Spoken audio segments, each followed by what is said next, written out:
ฟังมาโดนฟังมานานแล้วเปลี่ยนความคิดเห็นใหม่อยู่บ่ล่ะนี่อยู่สองอย่างในความคิดเห็นมิจฉาทิฏฐิกับสัมมาทิฏฐิแต่ละคนเปลี่ยนแปลงตัวเองพัฒนาตัวเองขึ้นในเรื่องของความเสื่อสะก่อนอยู่บ่เปลี่ยนความเห็นแบบเปลี่ยนความเห็นต่อไปน้อยๆใครบุญหน่อยนั่นก็พี่บุ๊พอกันเอาโหลดโอ้ไงวะ จากเคยเข้าใจต่างๆที่ชีวิตเท่าผ่านมานะเปลี่ยนความเห็นใหม่หรือยังนะแต่ว่าในเรื่องของพระพุทธเจ้าสอนหยังกับสิ่งที่เท่าใส่ชีวิตผ่านมาแล้วจากความคิดเห็นหรือความเข้าใจนะในเรื่องของศาสนานี่เปลี่ยนแปลงบ่ในตัวเองพัฒนาขึ้นบ่ในความเชื่อตะกี้เขาเคยเชื่อเรื่องสิ่งศักดิ์สิทธิ์เห็นบ่ตะกี้เขาเคยเลี้ยงผีเรื่องผีเลี้ยงหรือบูชาพญานาคบูชาสิ่งศักดิ์สิทธิ์ทั้งหลายที่ว่านั่นแหละศาลปู่ตาหอเจ้าบ้านจังซี่นะเปลี่ยนแล้วบ่หรือยังเลี้ยงอยู่คือเก่าอยู่หาเฮ็ดศาลขอหม้อแค่แม่ไว้นำเฮียนนั่นนะเศร้าแล้วบ่ทุบทิ่มแล้วบ่เปลี่ยนความเห็นใหม่หรือยังแต่ละคนมันบ่พัฒนาเด้แต่บ่เปลี่ยนความเห็นใหม่เปลี่ยนความคิดเห็นต่างๆอันเกิดจากประสบการณ์จริงในชีวิตจริงของเจ้าของเองตั้งแต่เก่าก่อนเฮาเคยบวงสรวงหรือว่าขอเนาะขอสัตว์ศาลปู่ตาหอเจ้าบ้านจังซี่นะพวกศาลอันนั้นศาลอันนี้นะเปลี่ยนความเห็นหรือยังว่ามันบ่เป็นไปตามที่เฮาไปขอแต่ว่ามันสิเป็นไปตามกรรมที่เฮาเฮ็ดเองคือการกระทำเฮาเองนั่นแหละ ถ้าว่าเปลี่ยนนี่คือต้องละเลิกออกบ่มีความเชื่อเลยจักหน่อยพุ่นดีแปลว่าล่ะบ่มีความเชื่อเลยว่าสิ่งทั้งหลายเหล่านั้นสิมาดลบันดาลนั่นนี่ให้เฮาได้บ่มีเลยเนี่ยคือละออกเบิดแล้วความเห็นในเรื่องเลิกงามยามดีเห็นบ่ก็บ่มีความเชื่อเลยเด้มันต้องทิ่มให้เบิดเด้เปลี่ยนแล้วบ่หรือยังเชื่ออยู่ยังแต่งงานเวลา9:09 น.อยู่บ่แม่นบ่ซั่นมันคือเลิกกันอยู่ซั่นมันคือบ่เอากันอยู่ตลอดเนาะแต่ว่ามันเป็นอีดีมันแม่นก็ดีแต่จังซั่นแล้วต้องเปลี่ยนคือเอาคำว่าธรรมะเนี่ยไปเอาความจริงของชีวิตเด้เอาประสบการณ์จริงในชีวิตจริงของเฮาเองเทียบเอาเลยถึงแต่เฮาไปหาขอนั่นขอนี่มาบ่ได้ว่าแต่ขอน้ำผีน้ำสางได้เลยขอน้ำพระอันนั้นพระอันนี้แม่นพระคนก็สร้างเข้าใจว่าล่ะขอน้ำพระคนก็ขอเด้ขอยังมีชีวิตอยู่นี่เลยขอน้ำพระพุทธรูปเพิ่นก็ขอแม่นบ่เศร้าขอแล้วบ่เห็นมาขอจังได๋สิได้นี่เฮ็ดตาหลุมๆอยู่จังซี่บ่ได้ว่าจะเอาหยังให้ไผได้เด้นั่นน่ะเกิดสิอ่อนว่อนบ่ได้ก็สร้างแล้วก็เฮ็ดตาหลุมๆแล้วก็เบิ่งดังเล่าอันไหนเห็นบ่ล่ะก็จังซั่นล่ะนั่นแหละพระคนเข้าใจว่าเขาเจ้าสิเสกยังให้ได้เสกจังได๋ไปหาขอทานกินซุมื้ออยู่จักบ่ล่ะแม่นบ่ล่ะพระคนก็ดีภิกษุสงฆ์ทั้งหลายนั่นแหละบ่แม่นสิ่งศักดิ์สิทธิ์เด้พวกเจ้าสิไปหาขออีหยังล่ะขอความร่ำรวยขออายุยืนขอให้หายจากการป่วยแม่นบ่เลิกหรือยังแต่ละคนที่ฟังมานานๆแล้วนี่เปลี่ยนความคิดเห็นใหม่เด้แล้วให้เปลี่ยนจากมิจฉาความเห็นผิดความเข้าใจผิดให้เปลี่ยนมาเบิ่งถ้าเข้าใจถูกต้องได้ก็ต้องฟังธรรมพระพุทธเจ้าจึงสิมีความเข้าใจถูกต้องได้ความเข้าใจผิดคิดว่าเข้าใจว่าล่ะมิจฉาทิฏฐินั่นสัมมาทิฏฐิความเห็นถูกต้องตามความเป็นจริงเห็นโดยความชอบธรรมเห็นโดยธรรมประกอบโดยธรรมคือความจริงกับประสบการณ์จริงในชีวิตจริงแต่ของเองแต่ขอหวยมันนั่นแหละแม่นบ่ล่ะแต่ขอหวยน้ำพาคนมันก็ได้แล้วพวกมันบ้าหวยก็มีเด้แม่นบ่ล่ะมันก็นำกันกับไทยบ้านบักห่านั่นหลายบักอยู่เด้ก็สอนแมงเด้ว่าห้ามซื้อขายแลกเปลี่ยนเข้าใจบ่ล่ะ เฮ็ดผิดอยู่แล้วเนี่ยบ่เป็นหยังดอกเฮาปงอาบัติเอาว่ะหรือปงแมงสิ่งใดสิเศร้าเลยมึงก็คิดเอาอยู่ในหันนักในหัวมึงอยู่หันเนาะมันบ่เศร้าเด้เจตนาเด้เจตนาแล้วเข้าใจว่าสิไปปงเอามันสิเศร้ามันบ่เศร้าดอกมันมีทางนั่นแหละเห็นสั้นพอเข้าสำรวจตรวจสอบตัวเองเด้อเปลี่ยนความคิดเห็นไหมเปลี่ยนความเข้าใจไหมเอาความจริงในชีวิตจริงของเข้าไปเทียบโลดขอจากศาลพระพรหมขอจากสิ่งศักดิ์สิทธิ์ต่างๆผีศาลภูตาพญานาคพญาอินทร์มื้อเนี่ยขอไปได้หรือว่าได้นั่นแหละเอาของจริงใส่โลดลังคนยังเข้าข้างเด้ทำไมมันได้ล่ะก็ว่าเด้กระสูไปซื้อบ่เห็นมันไหลมาเด้อแบบว่ากูว่าได้เลขมันบ่แม่นแบบนั้นเด้อคนละเรื่องกันเจ้ามาปนอยู่ในนี่อันนี้บ่ได้สนใจนั่นแหละเป็นน้ำเจ้าของไปซื้อเอาเองเด้อล่ะเนาะบ่แม่นผู้นั้นไปซื้อให้เด้อล่ะเนาะมันก็มีเหตุตัวอีหยังก็เลยขอให้ลูกเต้าล้อล้านยังบุญรักษาเทวดาคุ้มครองแม่นบ่ล่ะขอจากพระคนก็ขอเนาะขอจากพระพุทธรูปก็ขอจากผีหอเจ้าบ้านศาลปู่ตาขอเห็นบ่บางคนขี่รถมอเตอร์ไซค์แงนๆไปซ่อนกันตายซ้ำมันเมาเหล้าก็มีมันไปหากินยาบ้าฆ่ากันฟันกันแขนขาดก็มีเนี่ยมันบ่ได้เกี่ยวกันเลยกับสิ่งทั้งหลายนั่นแหละจังว่าเปลี่ยนความเข้าใจใหม่เด้อถ้าฟังมานานแล้วถ้าอยากรู้ธรรมถึงธรรมพุทธเจ้าแท้นั่นนะคำว่าเดรัจฉานวิชามันเป็นวิชาหากินวิชานี่เป็นวิชาขวางพระนิพพานเรียกว่าเดรัจฉานวิชาหากินแบบสัตว์แค่ว่าล่ะได้ยังก็ได้วัตถุกูได้ได้ความหมายนั่นน่ะคำว่าเดรัจฉานแปลว่าผู้ยาวไปข้างหน้าแต่เทียบกับตัณหาแล้วคือตัณหาเนี่ยหาที่สุดไม่ได้หาส่วนบ่ได้หาปลายบ่มีแต่ไปเรื่อยๆพ่อบ่เป็นเนี่ยคำว่าเดรัจฉานย่าไปข้างหน้าบ่สั่นแต่เป็นสัตว์เดรัจฉานก็ดีสัตว์เดรัจฉานบ่ได้ตั้งตัวตรงได้เห็นบ่ควายนี่ยืนสองขาอยู่บ่เดี๋ยวนี้บ่นะเนาะที่ตัดสินงูก็หางยาวไปตัวบาดนี่งัวควายเสือตะกะแตนมันยาวไปข้างหน้าเบิดเด้มันบ่ได้ยืนสองขาเด้มีอยู่บ่สัตว์เดรัจฉานยืนสองขาบ่มีเด้นี่ก็ยาวไปข้างหน้านั่นแหละเรื่องว่าขวางนี่คือขวางทางพระนิพพานเด้อการหากินลักษณะนี้เพราะว่าจิตใจมันสิวนหมกมุ่นอยู่กับความอยากได้อยากดีอยากมีอยากเป็นความร่ำรวยเป็นบาเดรัจฉานหากินยังสัตว์ก็หมายเป็นนั้นเป็นหนทางของสัตว์เดรัจฉานมันสิขวางทางพระนิพพานนั่นแหละขวางทางดับพระนิพพานขวางทางดับทุกข์ขวางทางดับความอยากเพราะมันมีแต่อยากกับอยากดิแม่นบ่ล่ะไปเอาเองเด้อไปเวียนหน้าเจ้าของเอาเองขวางทางดับทุกข์ขวางทางดับเย็นของเจ้าของเองเราคนที่มีแต่ความอยากกับความอยากมันดับเย็นบ่ได้เด้มันมีแต่คิดหาอยู่เรื่อยแม่นบ่คิดหาไปเลยเรื่องว่าเดรัจฉานวิชาหากินของมูสัตว์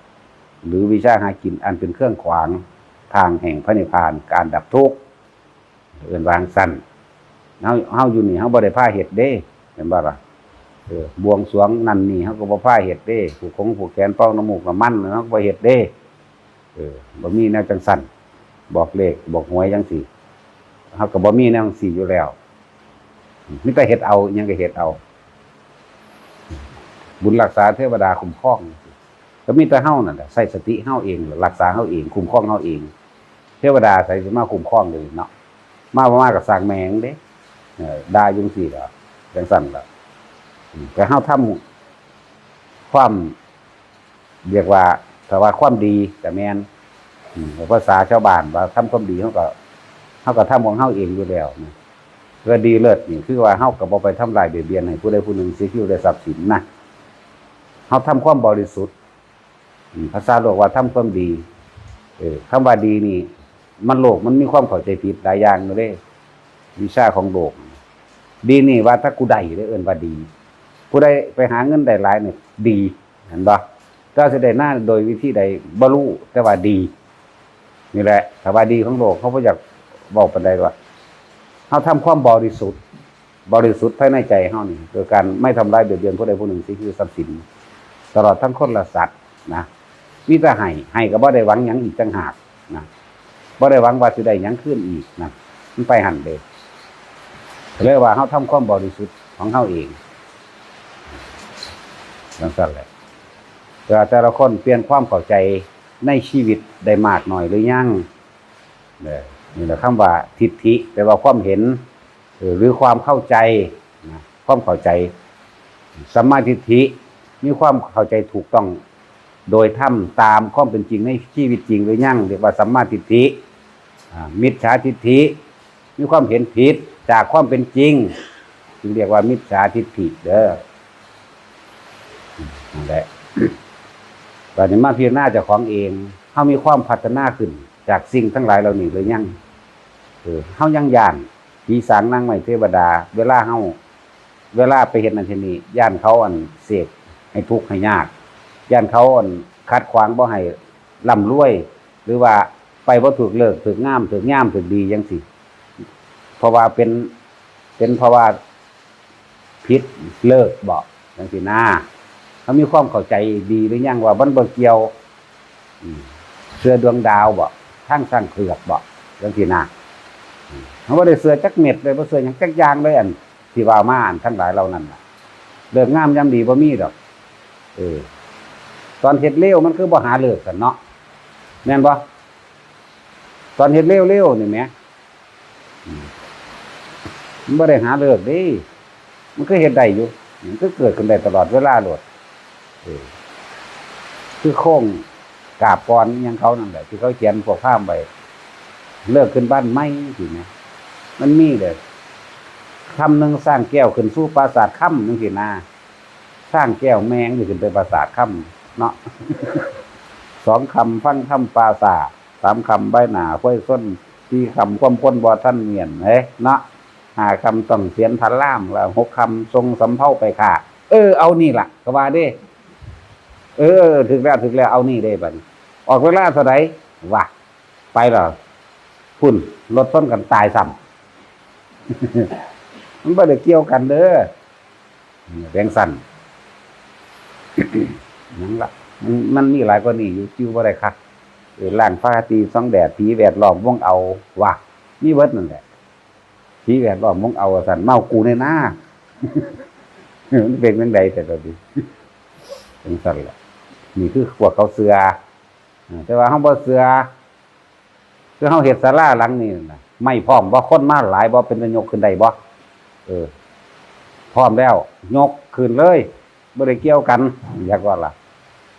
หาลังมองไปเขียนหยังใส่เสาอักลากอยู่เนาะ ผูกไส้ผูกอีหยังกีเขียนฝ่ายไหมพวกนี้เฮ็ดเบิดล่ะพวกนี้นะผูกด้านนี้ใส่ผูกไส้เงินทองตัดต้นกล้วยต้นอ้อยมาใส่แม่นบ่ล่ะฝ่ายผูกเจ้าของเองนั่นแล้วนั่นว่าเลิกเฮ็ดโลดพร้อมเมื่อใดของพร้อมเมื่อใดเฮ็ดเลยเฮ็ดบ้านขึ้นบ้านใหม่คือกันเฮ็ดมาแล้วก็แล้วไปโลดตอนเขาบ่เฮ็ดนั่นแล้วพวกเขาไปก่อสร้างในกรุงเทพเขาคือนอนอยู่หั่นโลดเนาะบ่เห็นว่ามีพิธีขึ้นอย่างเดียวล่ะเขาคือนอนโลดนะนั่นแหละ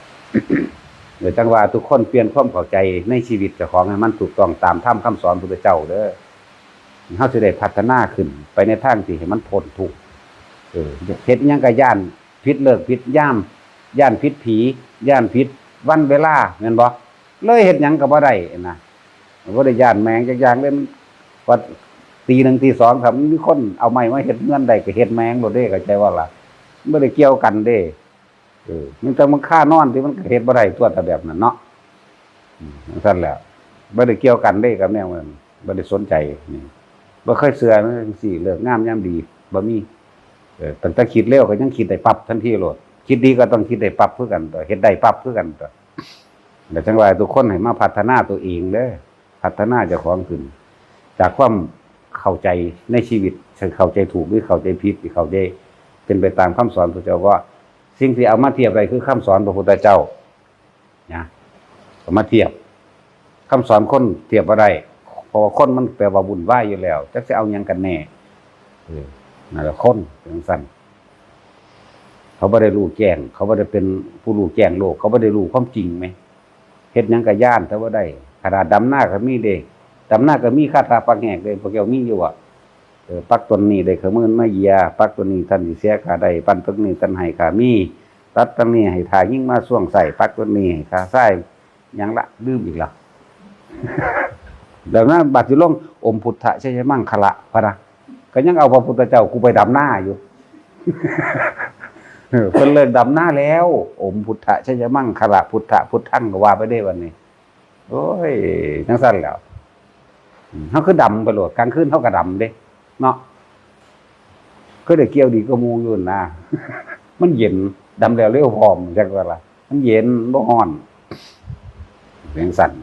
ว่าเขาบ่ได้สนใจแล้วนี่แหละจังว่าฟังธรรมมามากฟังธรรมมานานแล้วเนี่ยเป็นปีแล้วมั้งที่เฮาเฮ็ดอันนี้มานี่เปลี่ยนความเข้าใจในชีวิตได้หรือยังเปลี่ยนความคิดเห็นนั่นแหละทุกอย่างเกิดจากจิตเด้อคือความคิดนี่เองเฮาสิผิดหรือสิถูกเนี่ยขึ้นอยู่กับความคิดเห็นของเฮาเองนั่นแหละทีนี้ในความคิดเห็นของเฮาเองนั่นน่ะถ้าเฮาบ่มีที่พึ่งคำว่าเอาอย่างอื่นเป็นที่พึ่งผิดเบิดนั่นแหละเฮาหมายเอาสิไปนิพพานอย่างเดียวเด้บ่สนแนวอื่นเด้บ่ล่ะก็เลยต้องเอาธรรมะคำสอนพระเจ้านี่มาเป็นที่เทียบมาเปรียบมาเทียบกับชีวิตจริงเจ้าของเองนั่นแหละจังสั้นเลิกเกี่ยวกับเดรัจฉานวิชาให้เลิกออกของเฮาบ่เฮ็ดบ่มีอยู่แล้วจังสั้นไผสิเฮ็ดก็เฮ็ดไปตัวเนาะก็เรื่องของไผเรื่องของมันแหมเฮานี่หมายเอาบ่มาเกิดอย่างเดียวเด้บ่ได้เอาบ่ได้สนอย่างอื่นเด้ถ้าเพื่อสิเดรัจฉานย่าวไปข้างหน้าก็ย่าวไปล้นแล้วเดี๋ยวถ้าสิเฮ็ดรู้เฮ็ดได้แต่ว่าอยู่นี่บ่ได้สนเด้นะจังซั่นแหละคือกันเวลาคนสาปแช่งเฮาจังซี่ตกใจอยู่บ่แม่นบ่มึงตกนรกจังซั่นจังซี่อีหยังก็หรือว่าผู้นั้นมีทรงเด้นี่มีองค์เด้นั่นมีอันนั้นมีนี่ตกใจอยู่บ่พวกเจ้ายังตกใจอยู่บ่มาสาบกูในหน้าเนาะเขาก็สาบมาพอแห้งแล้ววะพวกสาบมันตายหมดแล้วบ่มีปัญญาเฮ็ดหยังจักก็ชิบหายหมดแล้วพวกสาบก็เลยเพราะว่ามันสิคิดหาตั้งแต่แนวสิทำลายผู้อื่นคิดดีบ่ออกเข้าใจว่าล่ะเฮาได้บ่ได้ไปสนใจสิแก้กับไผมีแต่สิคิดไปทางหน้าเฮ็ดความดีไปทางหน้าเฮ็ดความบริสุทธิ์ไปข้างหน้าถ้าจะเว้าความดีมันขี้คันแยกแยะวะเนาะพอแยกให้ฟังแล้วนั่นคนเฮามันบ่ได้เป็นไปตามคำสัตย์แข่งด้วยการให้พรเด้เห็นบ่อายุวันโนสุขามพลังเห็นบ่ตายเบิดแล้วพวกก้อนๆก็เลยก็ว่ามันกันคือว่าโอ้ยสิตัวดอกผู้ว่าวันนอนจังว่าคือจังเขามาทำบุญนั่นแหละ90กว่าแล้วผู้ขาอายุยืนเด้อพุ่นน่ะเฮาก็วากไปแล้วว้ายก็ตายแล้วเด้ออายุยืนไปใส่อีกก็นี่แต่7-8ขวบมันก็เป็นตะวาให้อยู่เนาะนี่แต่บอกว่าโอ้ยพ่อตายแล้วเด้อตายซะนี่แต่ว่าซั่นเด้อบ่จักถูกบ่จักยากแท้เดี๋ยวนี้มาขออายุยืนอยู่ซั่นดอกเนี่ยไปจังซั่นเด้อก็บอกความจริงเนาะมันบ่มีอีหยังสิเกินความจริงไปได้หรอกนะว่าแต่ละคนฟังมานานเปลี่ยนความเข้าใจในชีวิตได้หรือยังว่าสัมมาทิฏฐิแต่บ่เข้าใจอีกต้องได้แปลว่าจังซี่เอาถ้าว่าภาษานี่แปลภาษานี่บ่เข้าใจแล้วไปตายก่อนถ้าอยู่โดนไปมันสิบาปหลายขึ้นเนาะไปตายถิ่มซะก่อนไปใส่เวรกรรมในนรกซะก่อนยังเกิดมาใหม่ไม่เฮ็ดเอาใหม่บัดนี้แม่นตัวเนาะจากชีวิตอยู่นี่ด้ามมือนึงมันก็สร้างกรรมได้หลายครั้งแล้วเด้สร้างอกุศลกรรมคือความเข้าใจผิดสร้างมองใดสร้างมองคิดนี่แล้วคิดเจตนานี่ในการคิดนี่แหละทั้งสั้นแล้วแต่ละมือพบเกิดผู้บับอยู่เด้อแต่ละคนเด้อมันบ่ทันคิดถึงบุคคลที่รักก็เกิดอารมณ์ความรู้สึกโอ้เป็นห่วงจังซั่นจังซี่ คิดถึงสิ่งที่รักก็อยากได้มาเพิ่มมาเติมเกิดหลายเท่าแน่พบเกิดตลอดเด้อย่าลืมเด้อคิดถึงบุคคลที่เกลียดกับพบเกิดบัดนี้เกิดนรกทำนะจังซั่นจังหวะแต่ละคนเปลี่ยนความเห็นใหม่เปลี่ยนความเข้าใจในชีวิตใหม่จังสิเรียกว่าฟังธรรมพุทธเจ้าเข้าใจต้องหาฟังแบบนี้เด้ไปหาอันน้ำเขาน่ะกระเรื่องของเขาได้อันนั้นน่ะจะมาหยุ่งกับเขาเด้เนาะการหากินของเขาอ่ะนะมันเฮ็ดให้พวกให้ศาสตร์เงาไปข้างหน้าพวกนั้นแต่ทางเป็นธรรมดาหรอวะเพราะว่าเขาไม่ได้สั่งสมแต่ชีวิตสิเปลี่ยนได้ความเห็นความเข้าใจในชีวิตสิเปลี่ยนได้ก็ต้องอาศัยฟังธรรมะพุทธเจ้าฟังดูองค์ใดสอนก็สร้างฟังไปเลยพระป่าพระปฏิบัติกันฟังโลดเมื่อเข้าใจอันนึงมันก็ต้องเข้าใจอันนึงคือข้ามไปอันนึงแต่หน้าตำรวจแต่ละคนสำรวจตัวเองเตรียมความเข้าใจในชีวิตถูกต้องหรือยังเตรียมความเห็นเรานี่ตัวสำคัญเด้อมันธรรมดาเด้ตัวสำคัญเลยคือการคิดเองทุกอย่างเกิดจากคิดธรรมะทั้งเบิดก็บ่ออกจากคิดจะออกจากไหนเว้าเรื่องคิดเด้อความคิดความเห็นความเข้าใจที่เข้าใจผิดที่เข้าใจถูกเข้าใจผิดแปลกจากธรรมชาติตามความจริงนะคือเรื่องว่ามิจฉาทิฏฐิเข้าใจถูกต้องตามความจริงในชีวิตจริงนี่เรียกว่าสัมมาทิฏฐิง่ายว่าบันแปลให้เข้าใจบันแต่ก็เข้าใจก็บอกเราเด็กว่าไปตายซะถูกข้อตายซะเนี่ยอันนี้ขย่านเขาไม่ได้ตกเนาะไอ้กูเทศแล้วเขาไม่ได้บ่ได้เนาะกูดาวฝนจะมาเดียวบางหน้าตัวอีหานกูดาวมึงได้บาดเลย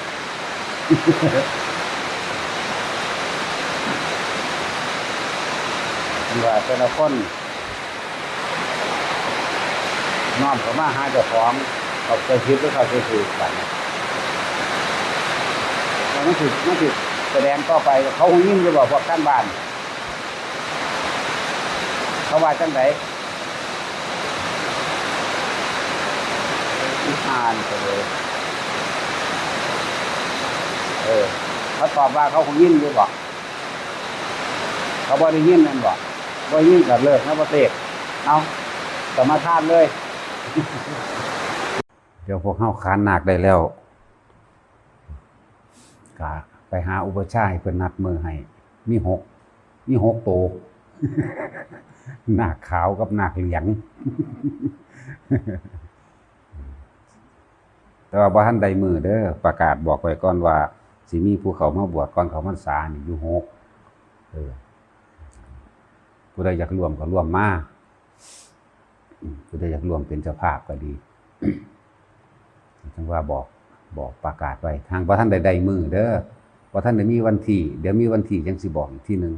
ว่าเฮาสิเอาไปซ้อมใช้กันซะก่อนถ้าว่าลงโตเป็นอันเดียวกันได้แล้วก็ไปหาอุปชฌาย์ให้เพิ่นนัดมื้อให้เฮาบ่มีเลิกมีงามมียามมีดีดอกบวชมื้อใดก็ดีแม่งมื้อนั้นแหละถ้าบ่ดีมันเฮ็ดบ่ดีมันก็บ่ดีของมันผู้เดียวนั่นแหละเนาะบ่ได้ว่าเลิกนั่นเลิกนี่เด้แต่ว่าซ้อมพร้อมกันแล้วเพิ่นเอาวันที่เท่านี้แหละก็เอาเลยบ่มีการแห่บ่มีการเลี้ยงครบงั้นหยังบ่มีเด้อแต่มีนั่นหนีไปเฮ็ดหม่องใหม่อยู่นี่บ่มีแต่ลอยไปเฮ็ดแบบนั้นบ่มีมหรสพครบงั้นบ่มีการเขาเอิ้นหยังวะสู่ขวัญบ่บ่มีแนวจังซั่นเด้อไปฮอดก็ไปนั่งรอท่าบวชน้ำเพิ่นโลดนะครับพวกเฮามีแบบนี้เป็นแบบนี้เป็นแบบโบราณเฮาบ่แม่นสมัยใหม่พระวินัยเฮาก็เป็นพระวินัยเก่าวินัยใหม่บ่มีนะจังว่า หันเข้ามาคนเฮามันฝึกได้บ่แม่นคือเฮาให้โอกาสเบิดทุกคนแต่ว่าผู้นี้มีประวัติแนวนั้นแนวนี้จังซี่บ่รับว่าเขาเป็นคนบ่ดีจังซั่นจังซี่ถ้าพุทธศาสนาบ่ให้โอกาสแล้วไผสิให้โอกาสตัวนี้ คนกับคนมันบ่ให้อยู่แล้วมันย่านเนาะคนกับคนมันสิประนามกันเหยียบย่ำทำลายกันอยู่แล้วบางที่คนนั้นที่บ่ดีมากๆจังซี่โจรองคุลิมานเขาก็ว่าบ่ดีมากๆหรือว่าก็คือบันทึกเป็นตำราว่าเป็นพระอรหันต์อยู่หรือว่าโจรข้าวแดงนั่นฆ่าคนปล้นกี้ฆ่าก็หลายกว่าองคุลิมานอีกว่าเพิ่นก็ยังบรรลุโสดาบันได้อยู่หลังจากนั้นแล้วเพิ่นก็เศร้าเฮ็ดเขาก็ฆ่าเพิ่นคือกันนั่น ก็จังสั่นแล้วแล้วก็นายโจรฆาตตกลงรับปากกันกับพระราชากษัตริย์ผู้ใดอุทิศตนออกมาเป็นนายเพชฌฆาตได้เรียกว่านายโจรฆาต 35,000 คนเขาจับโจรได้จักนะนายโจรฆาตนี่อาสาผมเลยพระราชาเลยไว้ชีวิตนั่นแต่ก่อนมันก็เป็นโจรคือกันนั่นแหละจักว่าล่ะก็ฆ่าคนคือกันนั่นแหละนี่พูดถึงว่าส่วนเลวสุดๆถึงการฆ่าผู้อื่นใดปล้นจี้ฆ่ามีเบิดอยู่แนวล่ะข่มขืนมันมีเบิดเลยว่าถ้าพุทธศาสนาบ่ให้โอกาสไผสิให้โอกาสนะในเมื่อเขาพ้นโทษทั้งโลกมาแล้วนะโทษทั้งโลกที่โลกประณามว่าเป็นคนเลวเป็นคนบ่ดีจังซี่นะแต่ว่าทางธรรมเฮานั่นน่ะแล้วแต่ตัวเขาสิปฏิบัติเอานะถ้าจะพ้นถ้าเฮาระลึกนึกถึงอกุศลกรรมเก่าที่เฮาเคยเฮ็ดมาน่ะเราเห็นความผิดเห็นของเจ้าของแล้วก็เห็นว่าในการเบื้องหน้าถ้าเฮาบ่พ้นโดยถือเอาพระรัตนตรัยหรือโสดาบันขึ้นไปนี่เฮาต้องได้รับโทษเบิดทุกอย่างเนี่ยมันก็เล่งตัวเองของตัวบัดนี้โลกสอนให้จำอารมณ์ความรู้สึกความพอใจธรรมสอนให้ลืมว่างอารมณ์ความรู้สึกความพอใจคือกันแล้วจังว่าพระพุทธศาสนาว่าให้โอกาสเราไปให้โอกาสที่นี่ในเมื่อพุทธศาสนาให้โอกาสแล้วตัวเองตัวบุคคลผู้นั้นเองต้องให้โอกาสตัวเองได้บัดนี้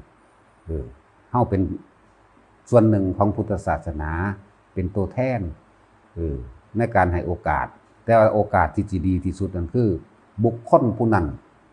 สร้างโอกาสให้เจ้าของดีบ่แม่นว่าผู้อื่นให้โอกาสแล้วว่ามันสิพ้นเพราะว่าผู้อื่นให้เด้ตัวเองตั้งหากให้โอกาสตัวเอง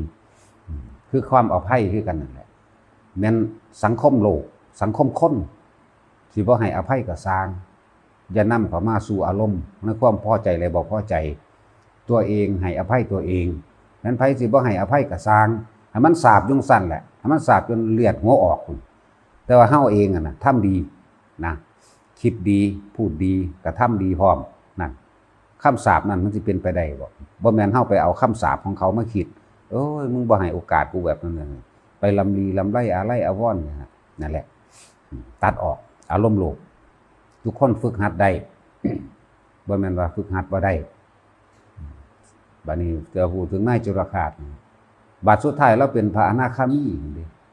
บ่ธรรมดาเด้ฆ่าคนมา 30,000 กว่านี่หมายถึงฆ่าตอนพระราชาให้โอกาสนี่แหมแล้วก้อนนั้นอีกสิเท่าใดล่ะบาด 35,000นี่ยกตัวอย่างเลวสุดเมื่อเลวสุดดีสุดมันก็มีเป็นนักสั่นนายโจรฆาตหลายกว่าองคุลิมานองคุลิมานพันกว่าคนนึงเด้อย่าเพิ่งเถียงด้วยภาษาในตำราว่าฆ่ามา999ครับฆ่าที่แรกนี่10 กว่าคนเอาไปยัดไว้ทั้งโกนไม้มั่งซอกหรือตามนั้นตามนี้มั่งหนูฆ่าไปมั่งลืมมั่งนกกินไปมั่งนะบัดนี้เลยหาวิธีเอาเสือกได้มาห้อยไว้ซื่อๆนะต่างหากเจตนาของเราบ่มีเนื้ออื่นเลยเพราะเราถูกหลอกเห็นบ่ล่ะคนเราก็เฮ็ดผิดมาด้วยความบ่รู้แต่ว่าถ้ารู้แล้วก็จงให้โอกาสตัวเองเด้อพุทธศาสนาให้โอกาสแล้วเฮาก็เป็นส่วนหนึ่งในพุทธศาสนาในรัตนตรัยนั้นให้โอกาสกับทุกคนแก้ตัวเองนะและในเมื่อว่าสถานที่นี้ให้โอกาสตัวเองนั่นน่ะเป็นโอกาสดีที่สุดที่ตัวเองจะต้องให้โอกาสตัวเองเด้อจังว่าฝึกไว้ฝึกได้ทุกคนนั่นแหละถ้าเฮาบ่สั่งสมบ่ทำมื้อนี้ดีที่สุดแล้วเฮาสิไปหวัง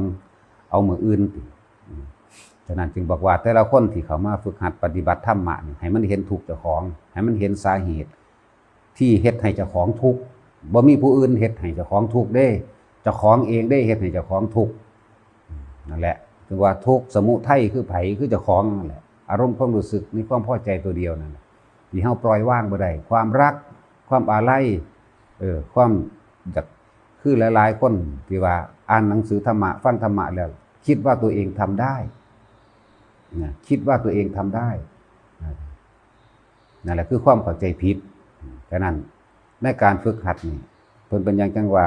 ให้ตัดจากปริโภทแปลว่าความกังวลหลายๆอย่างในความกังวล ที่ว่าใครอยากบวชเอาบุญกุศลจริงๆน่ะให้บวชอยู่ไกลๆบ้านเจ้าของจะไปบวชอยู่บ้านปริโภทความเกี่ยวของความกังวลในญาติหมู่พวกสนิทมิตรสหายกังวลในทรัพย์สมบัติที่เคยมีกังวลในลูกเต่าหลานกังวลในทรัพย์สมบัติทั้งสัตว์เลี้ยงพร้อมเนี่ยมันมีเบิดเด้คนที่เคยรู้จักออกมางั้นเฮาสิบ่บรรลุก็สร้างวันจากการที่เฮาห่างออกมาจากการคลุกคลีคนเฮาถ้าเห็นถ้าได้ยินได้ฟังเรื่องราวนั้นๆนี่อยู่ย่อมเป็นเหตุเป็นปัจจัยให้การคิดความคิดทั้งหลายย่อมคิดไปในทางที่เห็นมันได้ดังใจตัวเองคือความพอใจนั่นเองกันจึงฝึกหัดตนเองออกมาจากการคลุกคลีจากการได้ยินได้ฟังในบุคคลที่เคยรู้จัก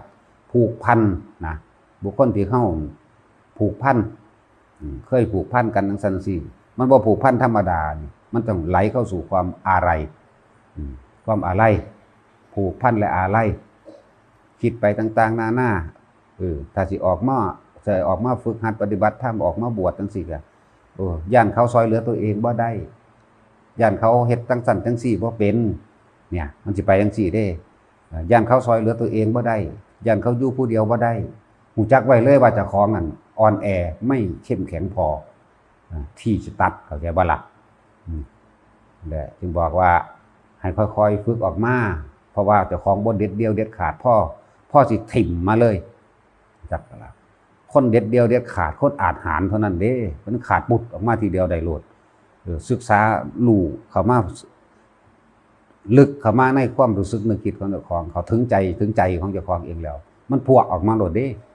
แต่ว่าพวกศึกษาแล้วก็คอยอ้อยอิงจังซั่นสิโอ๊ยเฮ็ดได้อยู่ดอกภาษาซ้ำนั้นถึงเวลาก่อนนั่นน่ะบ่ซั่นก็ว่าเดี๋ยวให้หลานใหญ่ก่อนให้ลูกเรียนจบก่อนให้เขาเป็นนั่นเป็นนี่ก่อนย่านเขาซอยเหลือตัวเองบ่ได้ย่านเขาอยู่ผู้เดียวบ่ได้บ่มีทางตัวเองนั่นแหละอยู่คนเดียวไม่ได้ตัวเองนั่นแหละซอยเหลือตัวเองไม่ได้ตัวเองนั่นแหละอ่อนแอบ่แข็งแรงพอนั่นแหละจึงบอกการสั่งสมกำลังใจเพื่อตัดความอาลัยมันก็ต้องฝึกหัดออกมาเรื่อยๆตัวแต่เฮาเฮ็ดอยู่หั่นแต่เฮาเฮ็ดอยู่บ้านคิดว่าเฮ็ดได้อยู่บ้านเอาไปนั่งสมาธิหรือจับลมหายใจพุทโธอยู่หั่นเขาเดียวหลานลมปึ๊บเอ้ามึงเฮ็ดหยังแก่แลนก็ไปดึงขึ้นมาคือเก่าตัวก็ลองให้เขาพึ่งตนเองของเขามันได้นั่นแหละเว้ยหรือว่าเห็นหมากัดกันหมาเจ้าของแพ้กับหมาเขาสิแล่นไปซอยหมาเจ้าของเนี่ยนี่แหละบอกเหตุถึงความคำว่าอาลัยอาวรณ์อาวรณ์อารมณ์หรือนิวรณ์นั่นแหละทั้งของเกี่ยวพร้อมทั้งผูกพันพร้อมทั้งเป็นห่วงพร้อมแล้วก็ว่างอนาคตไว้เขาพร้อมเด้บ่ธรรมดาเด้นี่ร้อยเล่ห์กลไกของคำว่าอาสาวะอารมณ์ความรู้สึกที่ยังคล้องเกี่ยวอยู่นี่แหละคำว่าอาสาวะ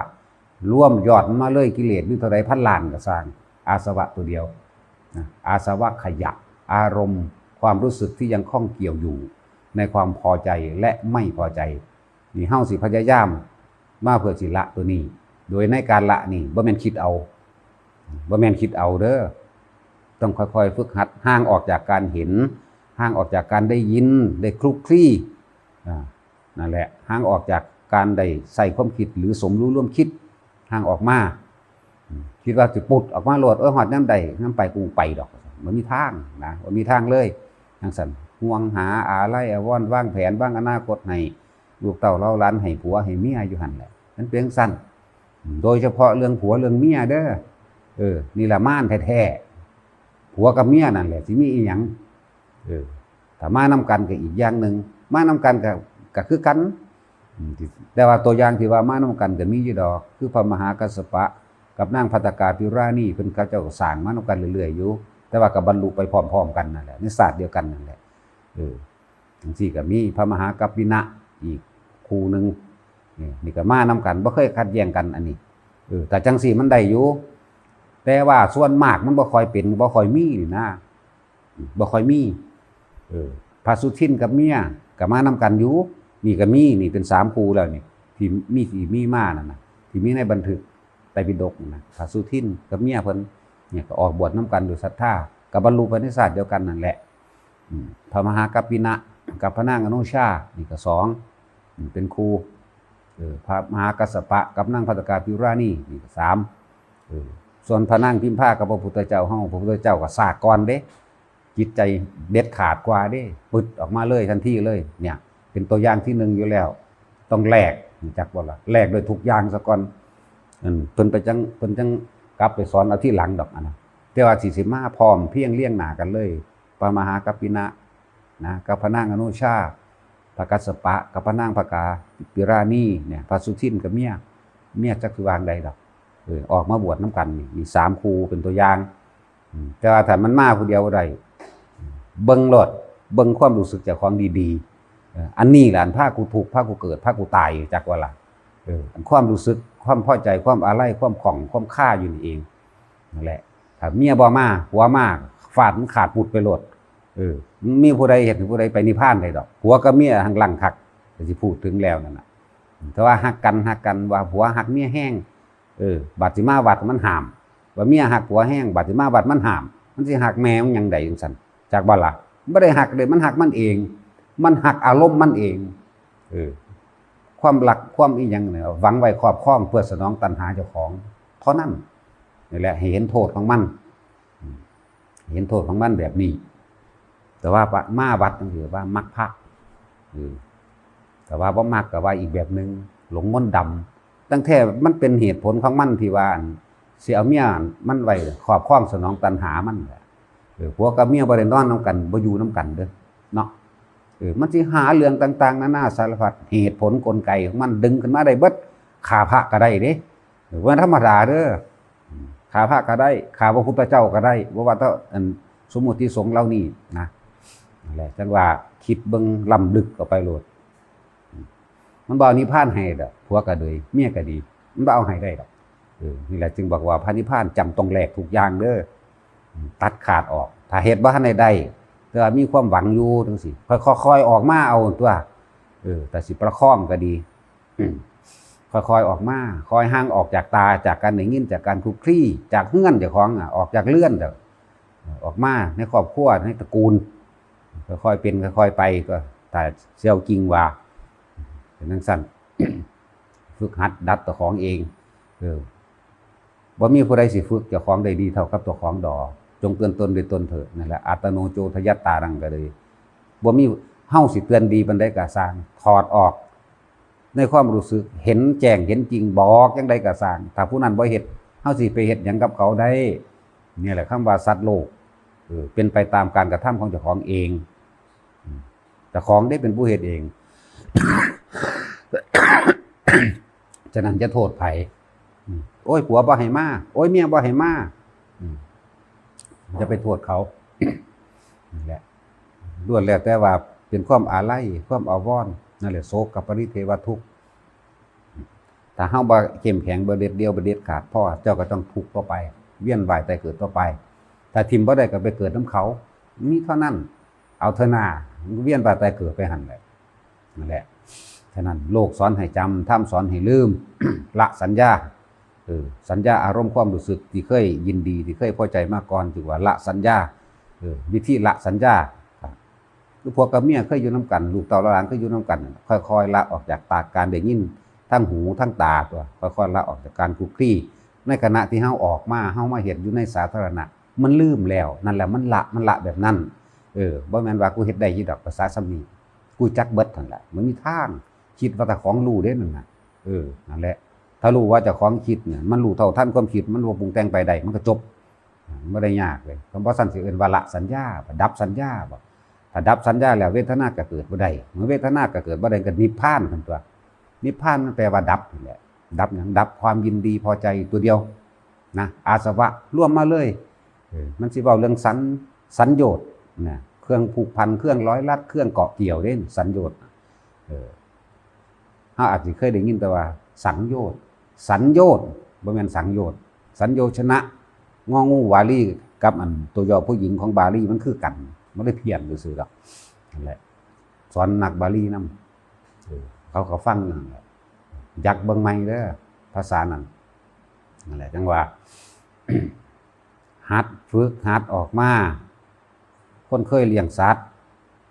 ก็ค่อยๆเลิกเลี้ยงซะก่อนตั้งแต่กี้เลี้ยงสัตว์เลี้ยงหมาเลี้ยงงัวเลี้ยงควายอยากให้มันอ้วนอยากให้มันพี่คิดหาหม่องกินหญ้าคิดหาหม่องหญ้าคิดหาเนี่ยมาบำรุงหมาก็คือกันว่าแตะหักหมาเลี้ยงหมาตัวเดียวแต่ว่าขาสัตว์อย่างอื่นเป็นร้อยเป็นพันคิดออกบ่ล่ะเห็บหมาเหาหมาให้หมาหรือเอายามาขามันคิดว่าสิได้บุญติมีทางดีบ่ดีไปเกิดเป็นหมาซ้ำเป็นเห็บหมาซ้ำเป็นอีหยังเนาๆอย่างนี้หมาสุดเลยซ้ำไปมันธรรมดาเด้อการคิดนึกตึกตองถึงหมาถึงสัตว์หยังก็แล้วแต่ในเฮาคิดถึงจิตนี่เป็นผู้คิดมโนนี่เป็นภาพจำที่เฮาปรุงแต่งเข้าไปวิญญาณเป็นความรู้สึกที่พอใจและบ่พอใจมันสิคิดนึกและร่วมเป็นหนึ่งเดียวกันนั่นแหละจิตมโนวิญญาณก็คือความรู้สึกอันเดียวนี่แหละสิแม่นหยังเสือกตายใจขาดปุ๊บไปเกิดเป็นแบคทีเรียมันซะนั่นแหละกำเนิด4ที่คนบ่เข้าใจสังเสชชะเกิดจากของบูดของเน่าของเหม็นซึมซาบอยู่ในน้ำคร่ำเป็นแบคทีเรียก็แม่นมีสังเสชชะเกิดง่ายที่สุดสิ่งที่เฮาบ่เห็นนี่มีมากที่สุดต่อมาสิ่งที่เฮาเห็นอยู่หมดก็สร้างบัดนี้เฮาก็เห็นอยู่นี่มันหลายกว่าคนในโลกนี่เด้บ่แม่นธรรมดาเด้ความเกิดเป็นมนุษย์ยากขนาดนั้นเด้อสัตว์ชนิดเดียวแค่มดดำเนี่ยมดดำนี่ก็หลายกว่าแล้วปวกชนิดเดียวนี่ก็หลายกว่าคนอีกคน 7,200 กว่าล้านคนนึงเด้มีอยู่เท่านี้แต่ว่าเอาแค่มดดำในวัดเฮานี่แหมเอาเขตบริเวณวัดเฮานี่หลายกว่าคน 7,200 กว่าล้านแล้วดิไม่ธรรมดาแล้วทั่วโลกมันเท่าใดบัดนี้ปวกเท่าใดนี่ปวดหัวดำหัวแดงปวดหัวสั้นมีเบิดนี่ไส้เดือนอีกเท่าใดแบคทีเรียอีกเท่าใดมันธรรมดาบ่ให้น้ำต้นไม้มีทุกต้นเด้อนั่นแหละกำเนิดจากสังเสชชะเราขึ้นมาเป็นให้ซะก่อนนี่กำเนิดจากสังเสชชะแล้วมาเป็นไส้เดือนซะก่อนเนี่ยเนี่ยจังสี่มันให้รู้นะถ้าเฮาบ่ได้ศึกษากำเนิดสังเสชชะเกิดจากน้ำคร่ำของสกปรกเน่าเหม็นต่างๆเพราะจิตใจของเป็นเน่าไปจอมไปจงไปปรุงไปแต่งอยู่กับสัตว์เลี้ยงต่างๆหรือตามให้ตามหน้าหรือน้ำนี่ก็แล้วแต่อันทชะเกิดจากไข่แบบนี้สิกระปอมเกิดจากไข่จังซี่พวกไก่พวกนกเกิดจากไข่นี่อันทชะคันทัพพะเกิดในคันคันทัพโพธอนนี่เกิดในคันท้องแม่ท้องพ่อท้องแม่นี่แหละว่าแม่นท้องพ่อเนี่ยเห็นบ่ล่ะจังซั่นโอปาติกะนี่โอปาติปะคืออุบัติขึ้นเลยเด้โอปาติกะอุบัติขึ้นเลยใหญ่เลยมีเทวดาพรหมเป็นต้นนะสัตว์นรกใหญ่เลยเปรตใหญ่เลยเห็นบ่ล่ะจังซี่โอปาติกะนี่กำเนิด4ความเวียนว่ายตายเกิดของสัตว์ขึ้นชื่อว่าสัตว์คือหยังเพิ่นเอาหยังบัญญัติคำว่าสัตว์ขึ้นว่าสัตว์เฮาไล่ลงมาเลยตั้งแต่เทวดาอินทร์พรหมเฮาก็เอิ้นสัตว์เพราะว่าเป็นผู้ยังมีความอยากอยู่ในอารมณ์ความรู้สึกที่พอใจนั่นแหละสัตว์คือตัณหาบัญญัติว่าสัตว์คือแปลว่าผู้มีตัณหาถ้าผู้ละตัณหาได้แล้วอุปาทานบ่เกิดแล้วจังบ่พ้นจากความเป็นสัตว์เข้าใจว่าล่ะนั่นเราทุกคนมันฝึกได้หัดตัวเองได้คอยออกมาตัวบ่ต้องย่านว่าเขาสิอยู่ผู้เดียวบ่ได้ดอกแม่นพวกเจ้าอยู่กอดกันอยู่กับสร้างบัดสิตายมามันก็ตายคือเก่าล่ะตายเข้าอ้อมกอดนั่นแหละโศกเศร้ายิ่งกว่าเก่าอีกเนาะสิฮักซ้ำใดเนี่ยพวกกับเมียมันฮักกันมันเอาไว้ตัดสนองตัณหามันซื่อๆดอกบ่ให้มันนอนนำเบิ่งเนี่ยมันหาเรื่องโลดฆ่าคนก็ได้ใส่ร้ายคนก็ได้เฮ็ดได้เบิดเผาบ้านเผาเมืองก็ได้นั่นแหละโทษอารมณ์ความรู้สึกยินดีพอใจในรูปเสียงกลิ่นรสสัมผัสอารมณ์ตัวเดียวนั่นแหละอาสวะข้องเกี่ยวอยู่นะมันละพันใดนั่นพยายามละสัญญาให้ได้เฮาถ้าละสัญญาได้เวทนาก็บ่เกิดคำว่าละสัญญาคืออารมณ์ความรู้สึกที่เคยมีเคยเป็นนั่นเองอารมณ์ความรู้สึกเคยมีเคยเป็นจากรูปเสียงกลิ่นรสสัมผัสลงเข้าสู่อารมณ์นี่เองรูปเสียงกลิ่นรสรูปร่างลักษณะท่าทางของบัวของเมียของสัตว์สิ่งของบุคคลทั้งหลายต่างๆนี่ พยายามออกมาจากการเห็นจากการได้ยินจากการคุกคลีมันก็ละแล้วในการที่เฮาออกมานั่นน่ะบางทีมันก็คิดไปมั่งนี่เห็นบ่แต่ว่าถ้าอยู่นํกันเลยโอ้ยมันก็อยู่ในหันเลยนั่นน่ะถ้าอยู่นํกันเลยคุกคีกันเลยแบบนั้นแบบนี้อยู่นั่นน่ะก็อยู่นํกันเลยล่ะบ่ฮู้จักวิธีออกซะโดยซ้ำไปถ้าออกมาแล้วบางทีเฮาไปเห็นแนวอื่นสิ่งอื่นไปนั่นมันลืมจากสัญญาไปแล้วมันลืมจากพวกนั้นแล้วอารมณ์ความรู้สึกที่พอใจในรูปสิ่งที่เราสัมผัสเนี่ยต่างๆกับบุคคลที่นั่นแหละเพิ่นให้ดัดออกจากตัวนี้ต่างหากเด้นั่นแหละ จึงมีวิธีหลายๆอย่างถึงว่าทานจังซี่แต่เก่าเฮาให้ทานเฮาให้พี่น้องเฮาลูกเต้าหลานในญาติในชาติตระกูลของเองขนาดทานแบบนั้นมันก็ยังเรียกร้องหรือว่าท่วงบุญคุณเขาอยู่ภาษาหยังก็สิมาทานให้ผู้อื่นที่บ่แม่นญาติเนาะเนี่ยเพิ่นพาเฮาฝึกศีลก็คือกันลองอันบ่ทำลายเบียดเบียนผู้ใดผู้หนึ่งให้เสียชีวิตและทรัพย์สินมึงดูนี่มันก็จังเป็นศีลภาวนาเนี่ยภาวนานี่สำคัญล่ะให้เห็นอารมณ์ความรู้สึกของภาวะแปลว่าภพนาแปลว่าใจของเฮาเองเนี่ยความรู้สึกของเฮาเองนี่ผ่านภพเกิดภพตายผ่านหยังมามากมายมหาศาลแล้วนี่เฮ็ดจังใดเฮาสิพ้นไปได้อยู่ว่าภาวนารู้ภพตัวเองที่จะไปเกิดก็แม่นสิดับภพก็อยู่ในนี่แหละในภาวนาทั้งเบิดนี่แหละภาวนาไปวางสันภาวะนี่แปลว่าภพนาหมายถึงใจของเฮาเองนาก็คือนะโมหรือมะโนนั่นแหละว่างออกให้มันได้สัญญาอย่างต่างๆที่มันเกิดขึ้นได้เฮาก็ต้องออกจากการได้เห็นออกจากการได้ยินออกจากการคลุกคลีสะกอนกลับเข้าไปมันก็คลุกคลีเก่าแต่ว่ามันตัดวงจรไว้นิดหน่อยแล้วก็ยังดีเพิ่นจึงมีการภาวนาดับภพตัวเองคำว่าภาวนาจึงมีวิธีการก็คืออานาปานสตินี่เป็นผู้รู้ลมหายใจเข้าออกแล้วจับจุดหน้าลมได้นั่นภพเกิดบ่ได้ถึงมันบ่ทันได้ขาดก็สร้างเฮ็ดไปเรื่อยๆมักเป็นต้นผลเป็นปลายการฝึกหัดเบื้องต้นหรือปฐมฌานมีผลสูงสุดถึงนิพพานก็ได้เฮ็ดอยู่แค่นี้แหละบ่ต้องไปเอาอีหยังมันมากในที่สุดแล้วมันก็ลืมไปเองนั่นแหละละสัญญาก็คือลืมนั่นแหละละกับลืมอันเดียวกันนั่นแหละบ่ต้องว่าตัดอย่างนั้นต้องตัดอย่างนี้ต้องละอย่างนั้นต้องทำอย่างนี้บ่มีทางมันบ่ได้เฮ็ดหยังซะเลยนั่นแหละเป็นจังซั่นเดี๋ยวมาฝึกเอาละพอ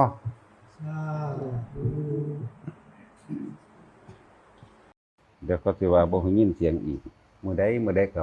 มีปัญหานำอันเพิ่นเอาแบบเป็นสายนะจังดังดีมันเสียโอกาส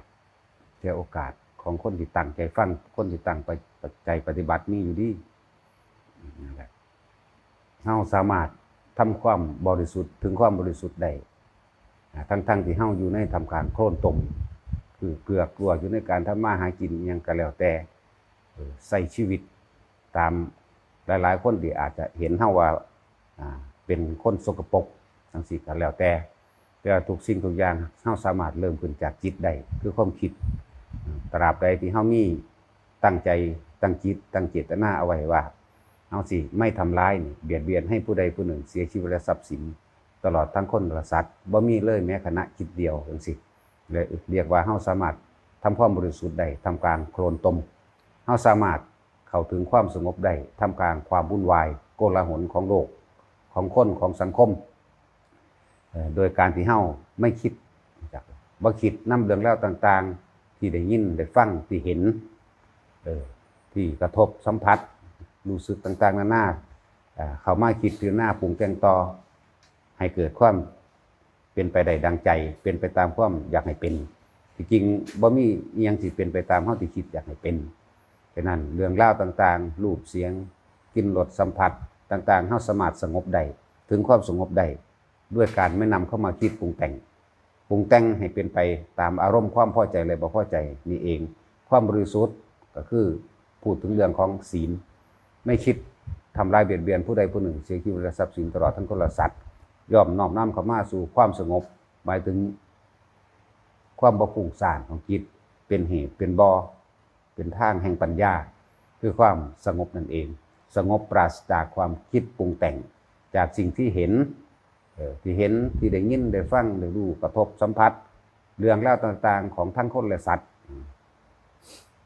เฮาบ่นำเข้ามาคิดปรุงแต่งต่อในความอยากได้ดังใจนี่เป็นสงบแล้วเฮาสิรู้แจ้งเห็นจริงบัดนี้ทั้งศีลทั้งสมาธิได้บัดเฮาสิรู้แจ้งเห็นจริงจากประสบการณ์ของเฮาเองสิเป็นปัญญาของเฮาเองปัญญา โดยความจำนั้นเป็นแค่สังขารปัญญาสังขารหรือว่าปุญญายะสังขารหนทางแห่งความสงบโดยแท้จริงเป็นแค่ว่าความรู้ที่จดจำมาเพื่อให้เกิดเป็นแนวทางแต่ว่าเฮาสิหลุดพ้นจากสองสิ่งคือความบริสุทธิ์โดยศีลทั้งความบริสุทธิ์โดยความสงบก็คือความไม่ยึดมั่นถือมั่นคือปล่อยทั้งเบิดเลยมีคำว่าปล่อยว่างเฮาต้องปล่อยว่างจากความเห็นต่างๆในความอยากใดดังใจความเห็นในความว่าอันนี้ถูกอันนี้ผิดก็แล้วแต่จังว่าคำว่าบ่นำเขามาคิดทั้งสองอย่างหรืออื่นว่าปล่อยความยึดมั่นถือมั่นจากความเห็นคนเฮาผิดทะเลาะทุ่มเถียงกันมากมายก็เพราะว่าเอาความเห็นของเจ้าของเป็นใหญ่แล้วก็มายืนยันความผิดความถูกเอาความผิดความถูกมายืนยันมาตัดสินจากสิ่งที่ได้ยินได้ฟังนั่นเองแสดงอัตตาตัวตนเรียกว่าอัตตวาทุปทานแสดงความรู้สึกอันเป็นตัวตนแท้ๆออกมาเพื่อให้ผู้อื่นย่อมเจ้าของนี่คือตัวตนให้คนอื่นเห็นคล้อยตามที่เจ้าของคิดที่เจ้าของเห็นที่เคยได้ยินได้ฟังมานี่คืออัตตาตัวตนแสดงความรู้สึกถ้าเขาไม่เห็นคล้อยตามแสดงความรู้สึกไม่พอใจมีอัตตาตัวตนถ้าเขาแสดงความเห็นคล้อยตามตัวเองว่าถูกต้องแล้วดีอันนี้นี่ก็คือความรู้สึกจากว่าความพอใจและไม่พอใจนี่แหละกิเลสทั้งเบิดร่วมอยู่ตรงที่อาสวะคืออารมณ์ความรู้สึกที่พอใจและไม่พอใจร่วมมาเบิดแล้วสิเป็นกิเลสเป็น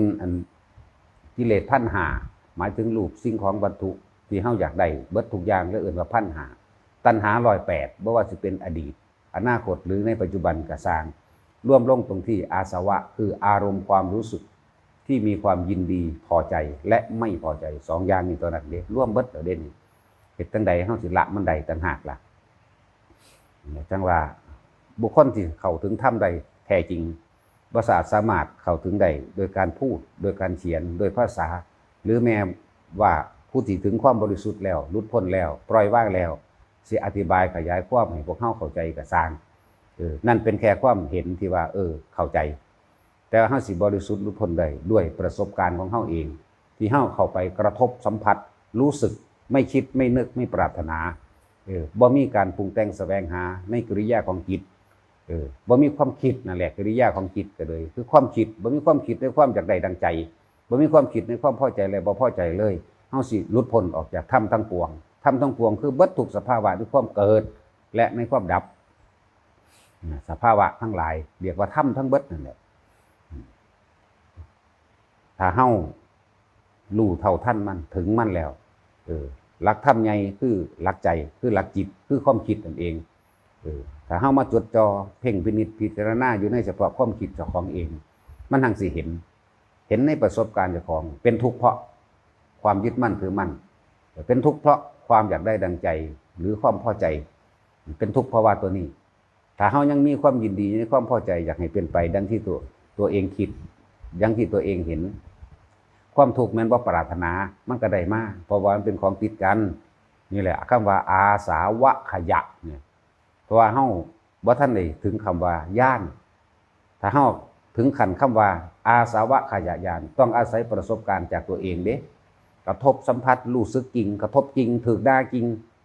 แต่ว่าจิตบ่คิดบ่นึกเนี่ยบ่จิตบ่นึกนี่มันจบตรงที่ว่าไม่คิดไม่นึกเลยพอใจหรือบ่พอใจก็สั่งมันไม่คิดไม่นึกมันสิสั่นขาดลงตอนนั้นเลยนี่แหละเกิดดับพร้อมเป็นแบบนั้นไม่คิดไม่นึกนี่แหละหลักจิตคือความคิดอาศัยตัวนี้อาศัยประสบการณ์จริงๆจากการกระทบเจ้าของจริงๆเด้กระทบใส่ความรู้สึกเจ้าของจริงๆนี่ละแต่พอใจนี่แสดงว่ามันพอใจแต่เขาบอกมาแบบนี้แบบนั้นแบบนี้บ่ตรงกับความเห็นที่เจ้าของยึดมั่นถือมั่นไว้ปุ๊บความบ่พอใจนี่ความโมโหนี่เกิดขึ้นเลยสิตัวเจ้าของบ่ได้ก็แล้วกันนะอารมณ์ความรู้สึกของเจ้าของหนีบ่ออกหนีบ่ได้ฉะนั้นต้องอาศัยประสบการณ์กระทบกับเจ้าของจริงๆเลยประสบการณ์เจ้าของจริงๆละได้หรือบ่ได้ตัวไผบ่ได้ก็แล้วกันนะตัวเจ้าของบ่ได้ตัวบ่ได้แน่นอนความรู้สึกยังมีวูบวาบขึ้นมาในความบ่พอใจเวลาเขาด่า บ่พอใจเพราะว่ามันบ่ตรงกับความยึดมั่นถือเอาไว้ให้เป็นไปแบบนั้นจึงจะถูกเนี่ยฮ้อนวูบวาบขึ้นในหัวใจเลยแหละหน้าซ่าขึ้นมาทันทีหน้าแดงหน้าฮ้อนเนื้อเต้นขึ้นมาทันทีนั่นแหละเพราะว่ามันบ่เป็นไปตามสิ่งที่ตัวเองยึดมั่นคือมั่นในอารมณ์ความรู้สึกที่พอใจความบ่พอใจมันเลยติดกันอยู่ละตัวหนึ่งกับละทั้งเบิดละราคะแปลว่าความยินดีพอใจเด้อที่พวกเขาฟังเพิ่นว่าราคะแม่นหยังความยินดีพอใจในรูปอันเกิดจากตาในหูเกิดจากเสียงจมูกอันเกิดจากกลิ่นเนี่ยความยินดีพอใจในรูปรสกลิ่นเสียงสัมผัสถ้ามันละท่านแล้วอารมณ์ย่อมเกิดขึ้นไม่ได้นี่แหละอารมณ์เกิดว่าได้ดับที่อารมณ์ตัวเดียว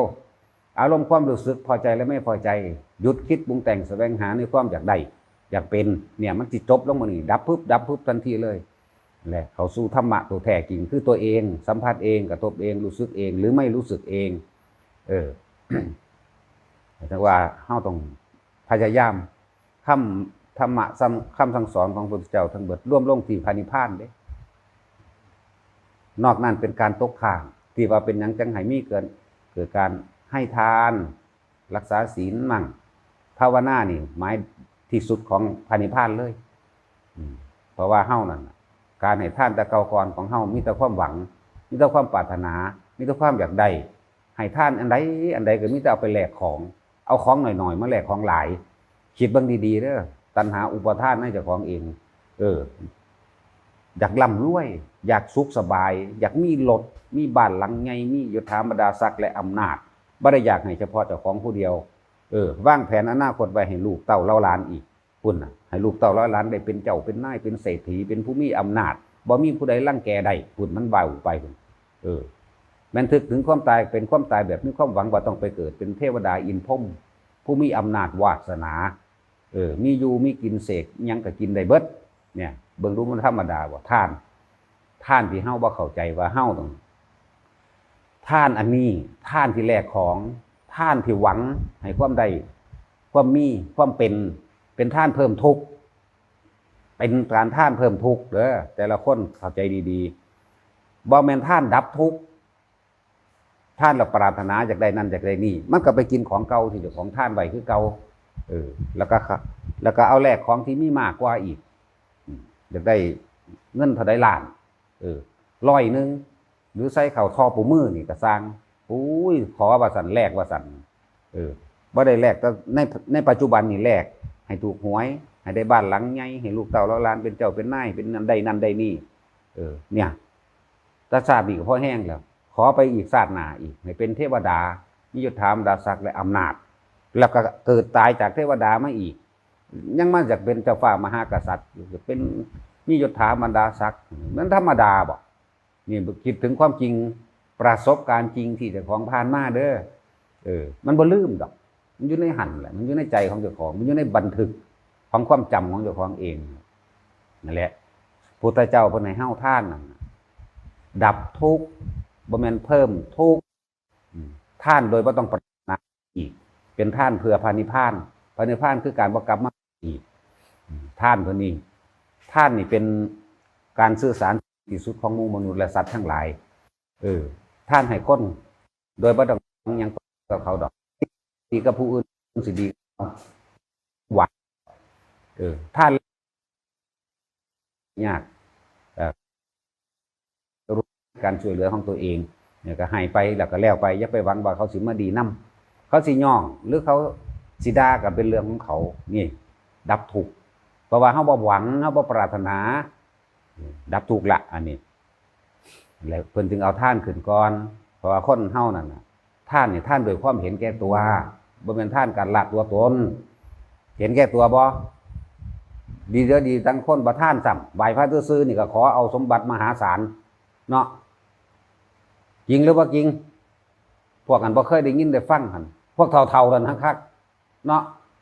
ทั้งสะสมตัณหาทั้งสะสมอุปาทานทั้งสะสมความอยากได้ดีมีเป็นหลายก็เด็กน้อยอีกแล้วก็สอนเด็กน้อยให้สะสมคือเจ้าของนั่นแหละเห็นบ่ล่ะเห็นเขาตื่นคือเขานั่นนี่มีเบิดนั่นแหละหลายๆอย่างถ้าอยากฮู้เห็นแนวมื้อนี้ก็พ าลูกพาหลานเข้าวัดฟังธรรมภาวนาเด้อนั่นแหละท่านโดยความเห็นแก่ตัวคือท่านอยากได้เข้าใจว่าล่ะต้องท่านดับทุกข์ไม่ว่าท่านเพิ่มทุกข์แบบนั้นแต่ท่านมันสิเบิ่งจากของเองมันยังเสียดายอะไรของเจ้าของอยู่บ่มันยังเป็นเจ้าของท่านอยู่บ่แนมล่ะคนจับของกูบ่นอนยังไหวอยู่ดิเนาะยังเป็นของกูอยู่ดิเบิ่งดูนั่นแต่เพิ่นบ่เอาอ๋อเสาหมองได้บัดนี้เห็นพระที่เฮาเคารพนั่นแหละเห็นเพิ่นบ่หยิบให้เจ้าของแนมเด้นั่นมันยังเป็นเจ้าของอยู่ขนาดนั้นนะมันธรรมดาเด้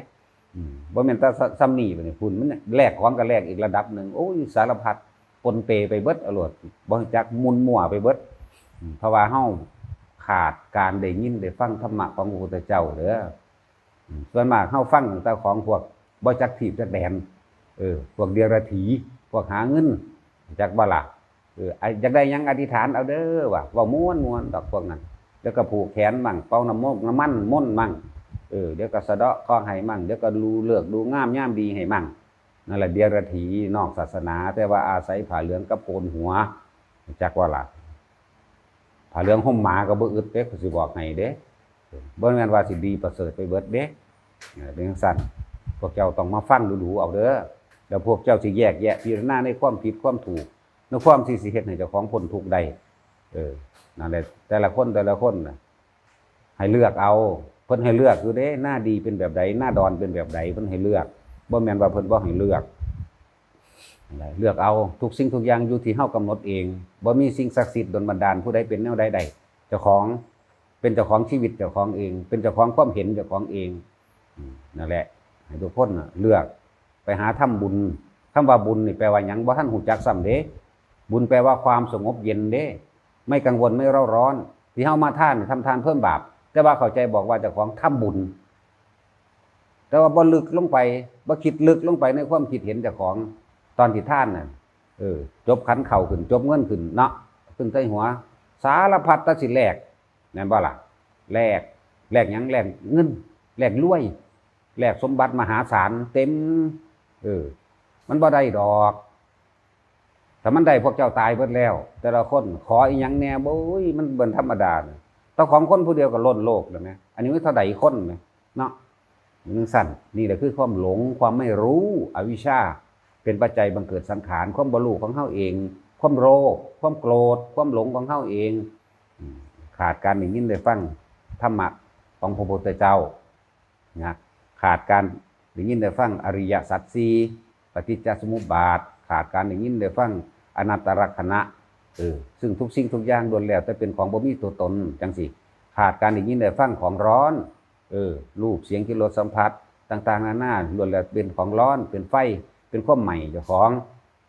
ฟังซ้ำนี้บ่ได้เข้าใจบันไดดอกต้องมาเรื่อยๆมาเนือง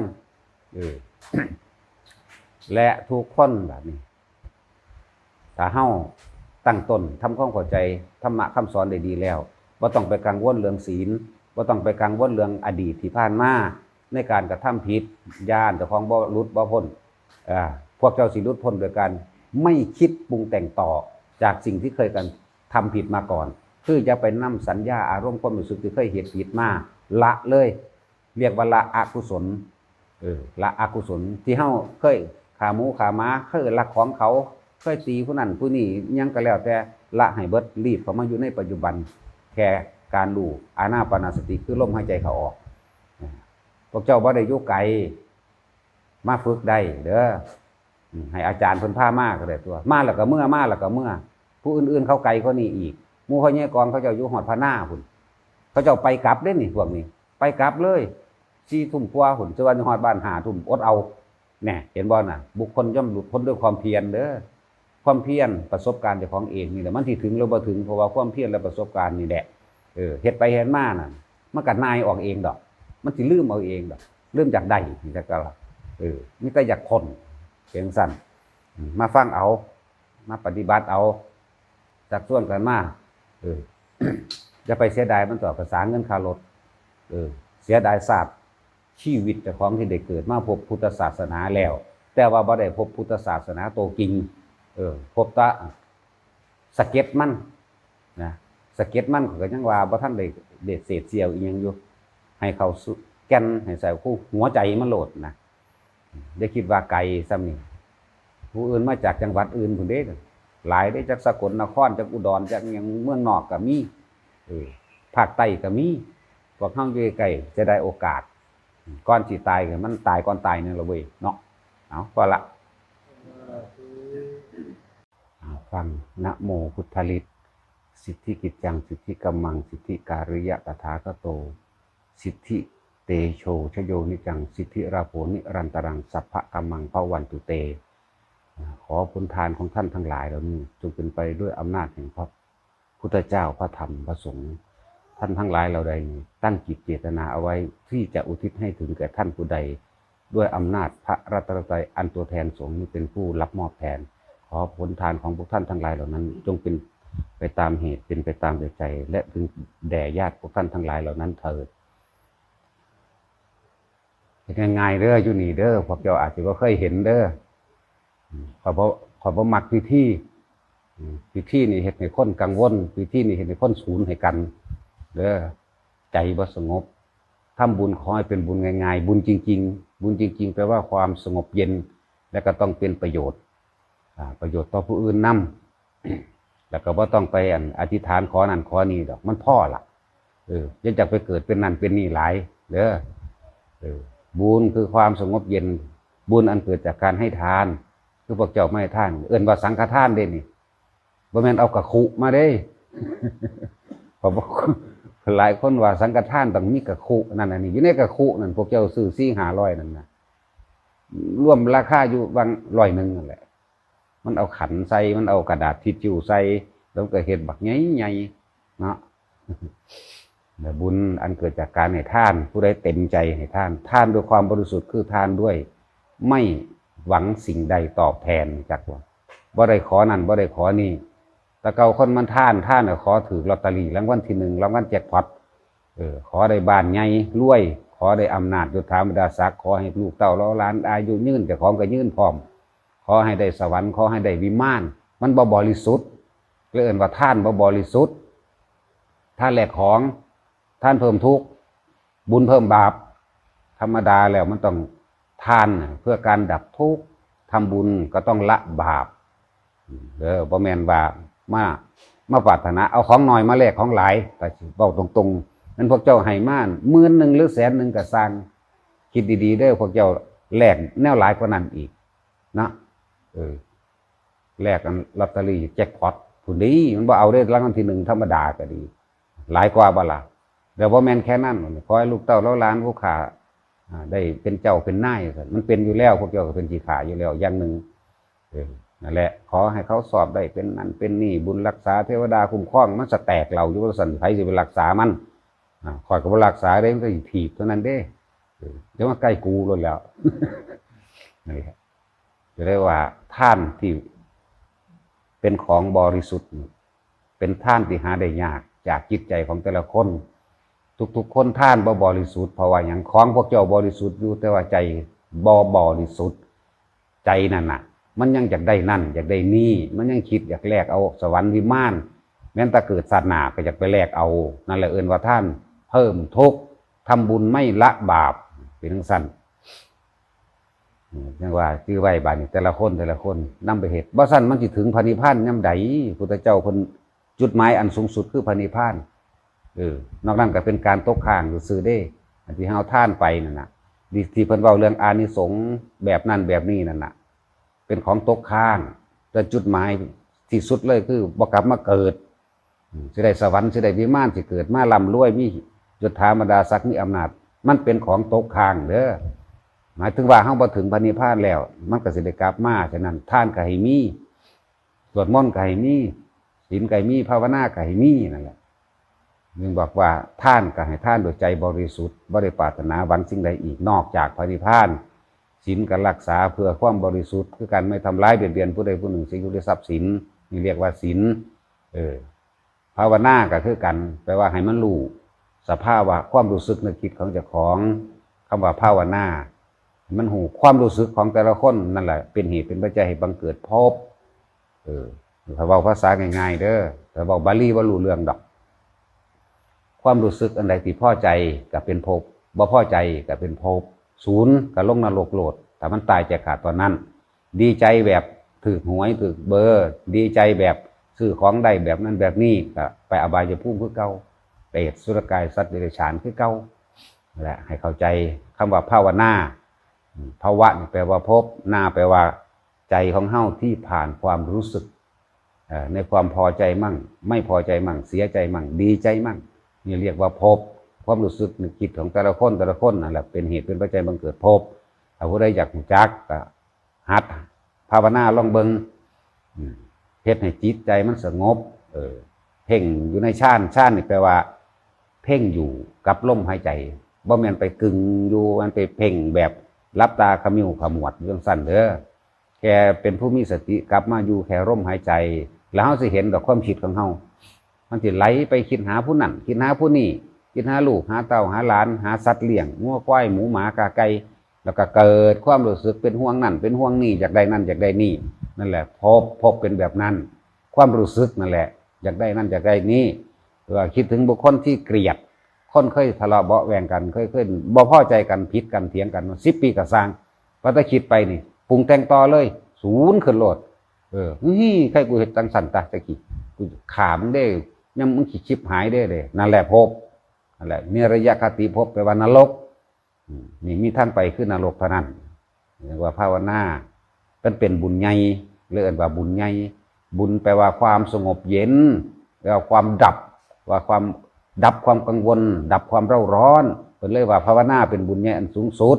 เฮาสิเห็นความรู้สึกนึกคิดของเฮาเองแล้วเพิ่นสิบอกดอกผู้เพิ่นแนะนำสั่งสอนอยู่เรื่อยนั่นนะความรู้สึกนี่ไปนรกความรู้สึกนี่เป็นเปรตความรู้สึกที่พวกเจ้าสมมุติว่าถูกหวยถูกลอตเตอรี่รู้ดีใจฮู้เหี้ยวเลี้ยงฉลองกันเสือกตายในขณะนั้นพวกเจ้าไปเป็นเปรตได้นั่นน่ะดีใจเพราะความโลภจากว่าได้ตามโลภได้ตามความโลภความอยากได้จิตใจมันอยู่ในความหลงอันหิวบ่มีเมืองพ่อได้นั่นน่ะเปรตแปลว่าผู้กระหายแปลว่าผู้หิวแปลว่าผู้หาอยู่แปลว่าผู้ไม่พอพร้อมอะไรเปรตเป็นทั้งสั้นส่วนสิได้รูปร่างหน้าตาต่างๆนาตาทะลนออกมั่งปากเบี้ยวปากบิดแขวห้างแขวโวลากลิ้นมั่งนั่นคือรูปร่างตอนที่เวลาเฮาโกรธเคยยิงแขวใส่กระจกใส่แหวนเบิ่งล้อของเจ้าเวลาเจ้าศูนย์เนาะนั่นแหละอสุรกายเวลาตายไปแล้วมันบ่ได้เป็นคือรูปร่างเดี๋ยวนี้เด้เป็นตะขี้เดียดก็ยังตะย่านเด้การรูปร่างของเจ้าของที่มันออกจากความรู้สึกผู้ใดก็เคยโมโหตัวเนาะผู้ใดเคยศูนย์ในกันตัวกำปั้นมั่งยกไหล่แข็งๆขึ้นมั่งจมดาเตะพุ่นเตะพี่โบยว่ายฟูมไฟดาหมาดาไก่ไปเบิดเด้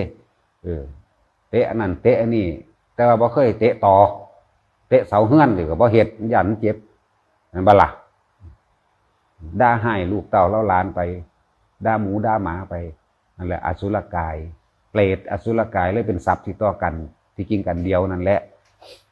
มันบ่ได้ดังใจมันบ่ได้ดังที่มันหิวมันบ่ได้ดังที่มันหวังมันก็เลยเป็นแบบนั้นเลยเอิ้นเปรตอสุรกายสั่นเรื่องภาวนานี่เป็นบุญใหญ่ถ้าผู้ใดรู้จักวิธีภาวนาแล้วก็บ่ยากดอกมาฝึกเอาสิเห็นมันอยู่เรื่อยๆนั่นแหละความเกิดและความดับเป็นแบบใดที่เพิ่นว่าอนิจจังทุกขังอนัตตามั่งเห็นความเกิดเห็นความดับมั่งถ้าเฮาบ่มาตั้งใจฟังเฮาบ่รู้เรื่องเด้ตั้งใจฟังแล้วเพิ่นก็ให้นั่งมึงจักหน่อยพวกเจ้าก็เห็นดอกเดี๋ยวก็คิดฮอดหน้าเดี๋ยวฮอดงัวฮอดควายเดี๋ยวก็คิดฮอดหมาเดี๋ยวก็คิดฮอดไก่คิดฮอดรถบ้านคิดฮอดเงินนั่นแหละเรื่องสั้นนั่นแหละเกิดนั่นแหละดับนั่นเกิดนั่นแหละดับแต่ว่าความรู้สึกนะเป็นเหตุเป็นปัจจัยบังเกิดภพหรือพวกเจ้าใจขาดตายปั๊บชาติหน้ากับภพหน้าอันใดใกล้กว่ากันเอาพวกเจ้าว่าเอาภพหน้าชาติหน้ากับพรุ่งนี้อันใดใกล้กว่ากันคิดว่าออกเลยแต่คนบ่ภาวนาเนาะภพหน้าเกิดอยู่ในความคิดเฮาที่เฮาคิดมันอยู่กับเฮาเลยเด้คำว่าภพปุ๊บปั๊บปุ๊บปั๊บปุ๊บปั๊บจังสิคิดดีทั้งโลกคือเก่าอบายภพอบายภูมิคือเก่าบ่ต้องห่วงว่าคิดเลวเลยนรกล้วนๆนี่แหละภพเป็นจังซี่เกิดขึ้นในความรู้สึกในขณะปัจจุบันนี่เอิ้นว่าภพชาติ ถ้าตายจะขาดปั๊บก็ตายไปก็ไปเกิดในนรกนั่นเอื่นว่าชาติมืออื่นยังไก่อยู่เด้อพวกเจ้าเอ๋ยมืออื่นพรุ่งนี้เนี่ยยังไก่อยู่ภพชาตินี้อยู่กับเราเด้อบ่ฮู้ว่าเฮาสิถึงมืออื่นบ่เด้อในชีวิตของเฮาแต่ละมือฉะนั้นจงทำชีวิตให้สั้นโดยการหยุดความคิดถ้าอยากหยุดเกิดต้องหยุดความคิดให้ได้ความคิดปรุงแต่งแสวงหาในความอยากได้อยากดีอยากมีอยากเป็นเราเกิดอารมณ์ความเร่าร้อนรุ่มร้อนกระวนกระวายนั่นพบเกิดให้มีชีวิตอยู่เป็นนึกว่าเฮาสิมีชีวิตอยู่เพียงแค่มือนี้เป็นมือสุดท้ายโลดถ้าพวกเจ้าไปคิดถึงมืออื่นพวกเจ้าก็เกิดไปในมืออื่นนั่นแหละนะพบเล็กเกิดก่อนอย่าคิดว่าอายุสิยืดยาวฉะนั้นพยายามภาวนาบุญที่ใหญ่บุญที่เร็วบุญที่ทำได้สะดวกบุญที่ง่ายทำโดยตัวเองคือบุญอันเกิดจากการภาวนาภาวนาแค่รู้ลมหายใจหนึ่งเด้บ่ได้ไปยากปานนั้นเด้บ่แม่นว่าต้องโอ้บ่มีเวลาเข้าวัดดอกยากโลดยากทั้งเบิดนั่นล่ะแต่บ่แย่งมันมาเห็นว่าล่ะยากเบิดเอาโลดบ่มีหยังก็สั่งยากนอนก็มีเห็นว่ายากฮอดนอนเด้ฉะนั้นสั่นเลยฉะนั้นการภาวนาแต่เฮารู้หลักมาแล้วแค่เป็นผู้มีสติหันเข้ามาเบิ่งลมหายใจเจ้าของเอาความรู้สึกเบิ่งเด้อความคิดนี่แทนคำคิดนี่ใช้คำว่าพูดหายใจเข้าโทหายใจออกนี่เอาคำว่าพุทโธเป็นเครื่องกำกับความคิดเอาอานาปานสติคือลมหายใจเข้าออกเป็นเครื่องอยู่ในกายเรียกว่าเป็นผู้มีสติรู้อยู่กายในกายหายใจเข้าพุทหายใจออกโทนี่เรียกว่าภาวนาแล้วเฮาสิเห็นดอกความคิดของเฮาขนาดคิดพุทโธอยู่คักๆมันยังไปหางัวหาควายหาคนได้นะแม่นบ่ล่ะพุทโธพุทโธอยู่เรื่อยๆเกิดดับเกิดดับมันสิเห็นดอกมันคำว่าพบคือความรู้สึกพอใจกับไม่พอใจนั่นแหละพบเห็นจังใดเฮาสิหยุดได้จึงพยายามที่จะอยู่กับลมให้ได้มากที่สุดนึกได้เมื่อไหร่ให้รีบทำเมื่อนั้นเฮ็ดได้ทุกสถานการณ์พวกเจ้าอยู่นำหน้าเกี่ยวหญ้าให้งัวเลี้ยงควายก็เฮ็ดไปสะสมไปคือฝนตกคือหยดน้ำนั่นแหละมันคอยหยดทีละหยดทีละหยดเดี๋ยวมันก็เต็มองค์เต็มแองเองดอกบ่แม่นสิฟาดทื่นเอาบาดเดียวแต่คนมันมักง่ายเนาะบ่ทันได้ว่าอีหยังอยู่เพราะแต่ฟังเพิ่นว่ากูจักอรหันต์โลดเนาะเวงสั่นดีหวังผลสูงสุดโลดได้ว่าแต่ปากอีหยังก็จ่อขึ้นโลดอยากได้สูงสร้างเหตุนะสร้างเหตุคือลมหายใจนี่หายใจเข้าพุทหายใจออกโทเฮ็ดอยู่แค่นี้ผลมันสิเป็นเองบ่ต้องไปหวังมันสิเป็นของมันเองดอกนั่นแหละมักเป็นต้นผลเป็นปลายเหตุน้อยๆก็ได้น้อยๆเหตุหลายๆก็ได้หลายๆนั่นแหละเหตุกับผลอยู่น้ำกันนั่นแหละหมายถึงว่าการหยุดความคิดได้ความคิดนั่นเด้เป็นเหตุเป็นปัจจัยเหตุให้พวกเฮาไปเกิดตามภพต่างๆความคิดทั้งหลายย่อมเกิดก็เพราะว่าสัญญาอารมณ์ความรู้สึกอันเก่าที่เคยเป็นมาเคยหักกันเคยสร้างกันเคยสร้างหมูสร้างหมานั่นแหละเหตุตั้งแต่ห้าสิดับสัญญาได้เมื่อดับสัญญาหรือหยุดสัญญาก็ต้องอาศัยอานาปานสติลมหายใจนี่แหละบุญใหญ่อยู่หม่องนี้เลยบ่ได้อาศัยอุปกรณ์บ่ต้องอาศัยเวลามันได้ตลอดการทุกเมื่อบ่ได้เลือกยามเช้ายามมื้อแลงกลางวันกลางคืนบ่เลือก2 ทุ่ม3 ทุ่ม5 ทุ่มแค่เป็นผู้มีสติรู้อยู่นี่เหลือบตาลงเบิ่งปลายจมูกบ่ต้องไปนั่งรับตาเด้หลายๆคนยังติดวิธีการสอนว่าภาวนาต้องนั่งรับตาบ่แม่นแบบนั้นมื่นตาโลดย่างเฮ็ดเวียกเฮ็ดงานอยู่นี่แหละบางคนถ้าบ่ทันได้จับลมใดเด้อเอาบทสวดมนต์บทใดบทหนึ่งขึ้นมาสวดระลึกให้จิตมันอยู่กับตัวนั้นเรียกว่าวิหารธรรมสร้างเรือนแห่งความคิดสร้างเรือนแห่งใจให้เจ้าของได้ตนะโมก็เอาตนะโมนั่นแหละได้ตะพุทโธก็เอาพุทโธได้อิติปิโสสวากขาโตสุปฏิปันโนหรือบทธรรมบทใดบทหนึ่งได้ทั้งนั้นแล้วก็ฝึกหัดตัวเองเด้อการฟังให้มากการฟังให้บ่อยทำให้เกิดเปลี่ยนความคิดได้สิเห็นผิดเห็นถูกได้เองฟังอย่างฟังธรรมะคำสอนพระพุทธเจ้า จากการแสดงของพระอริยสงฆ์เจ้าแต่ละองค์ก็ว่าไปฟังไปเถอะหรือว่าบทสวดมนต์บทธรรมจักรจังสี่บทอธิตะปริยะสูตรมั่งบทอนัตตลกนัสูตรมั่งบทกรณีบทฟังไปเถอะใจเฮามันสิน้อมใจเฮามันสิสงบลงไปจิตใจความคิดการเดียวกันนั่นแหละเด้อจะไม่ต้องไปคิดอย่างอื่นจิตใจความคิดจิตมโนวิญญาณอันเดียวกันเบิด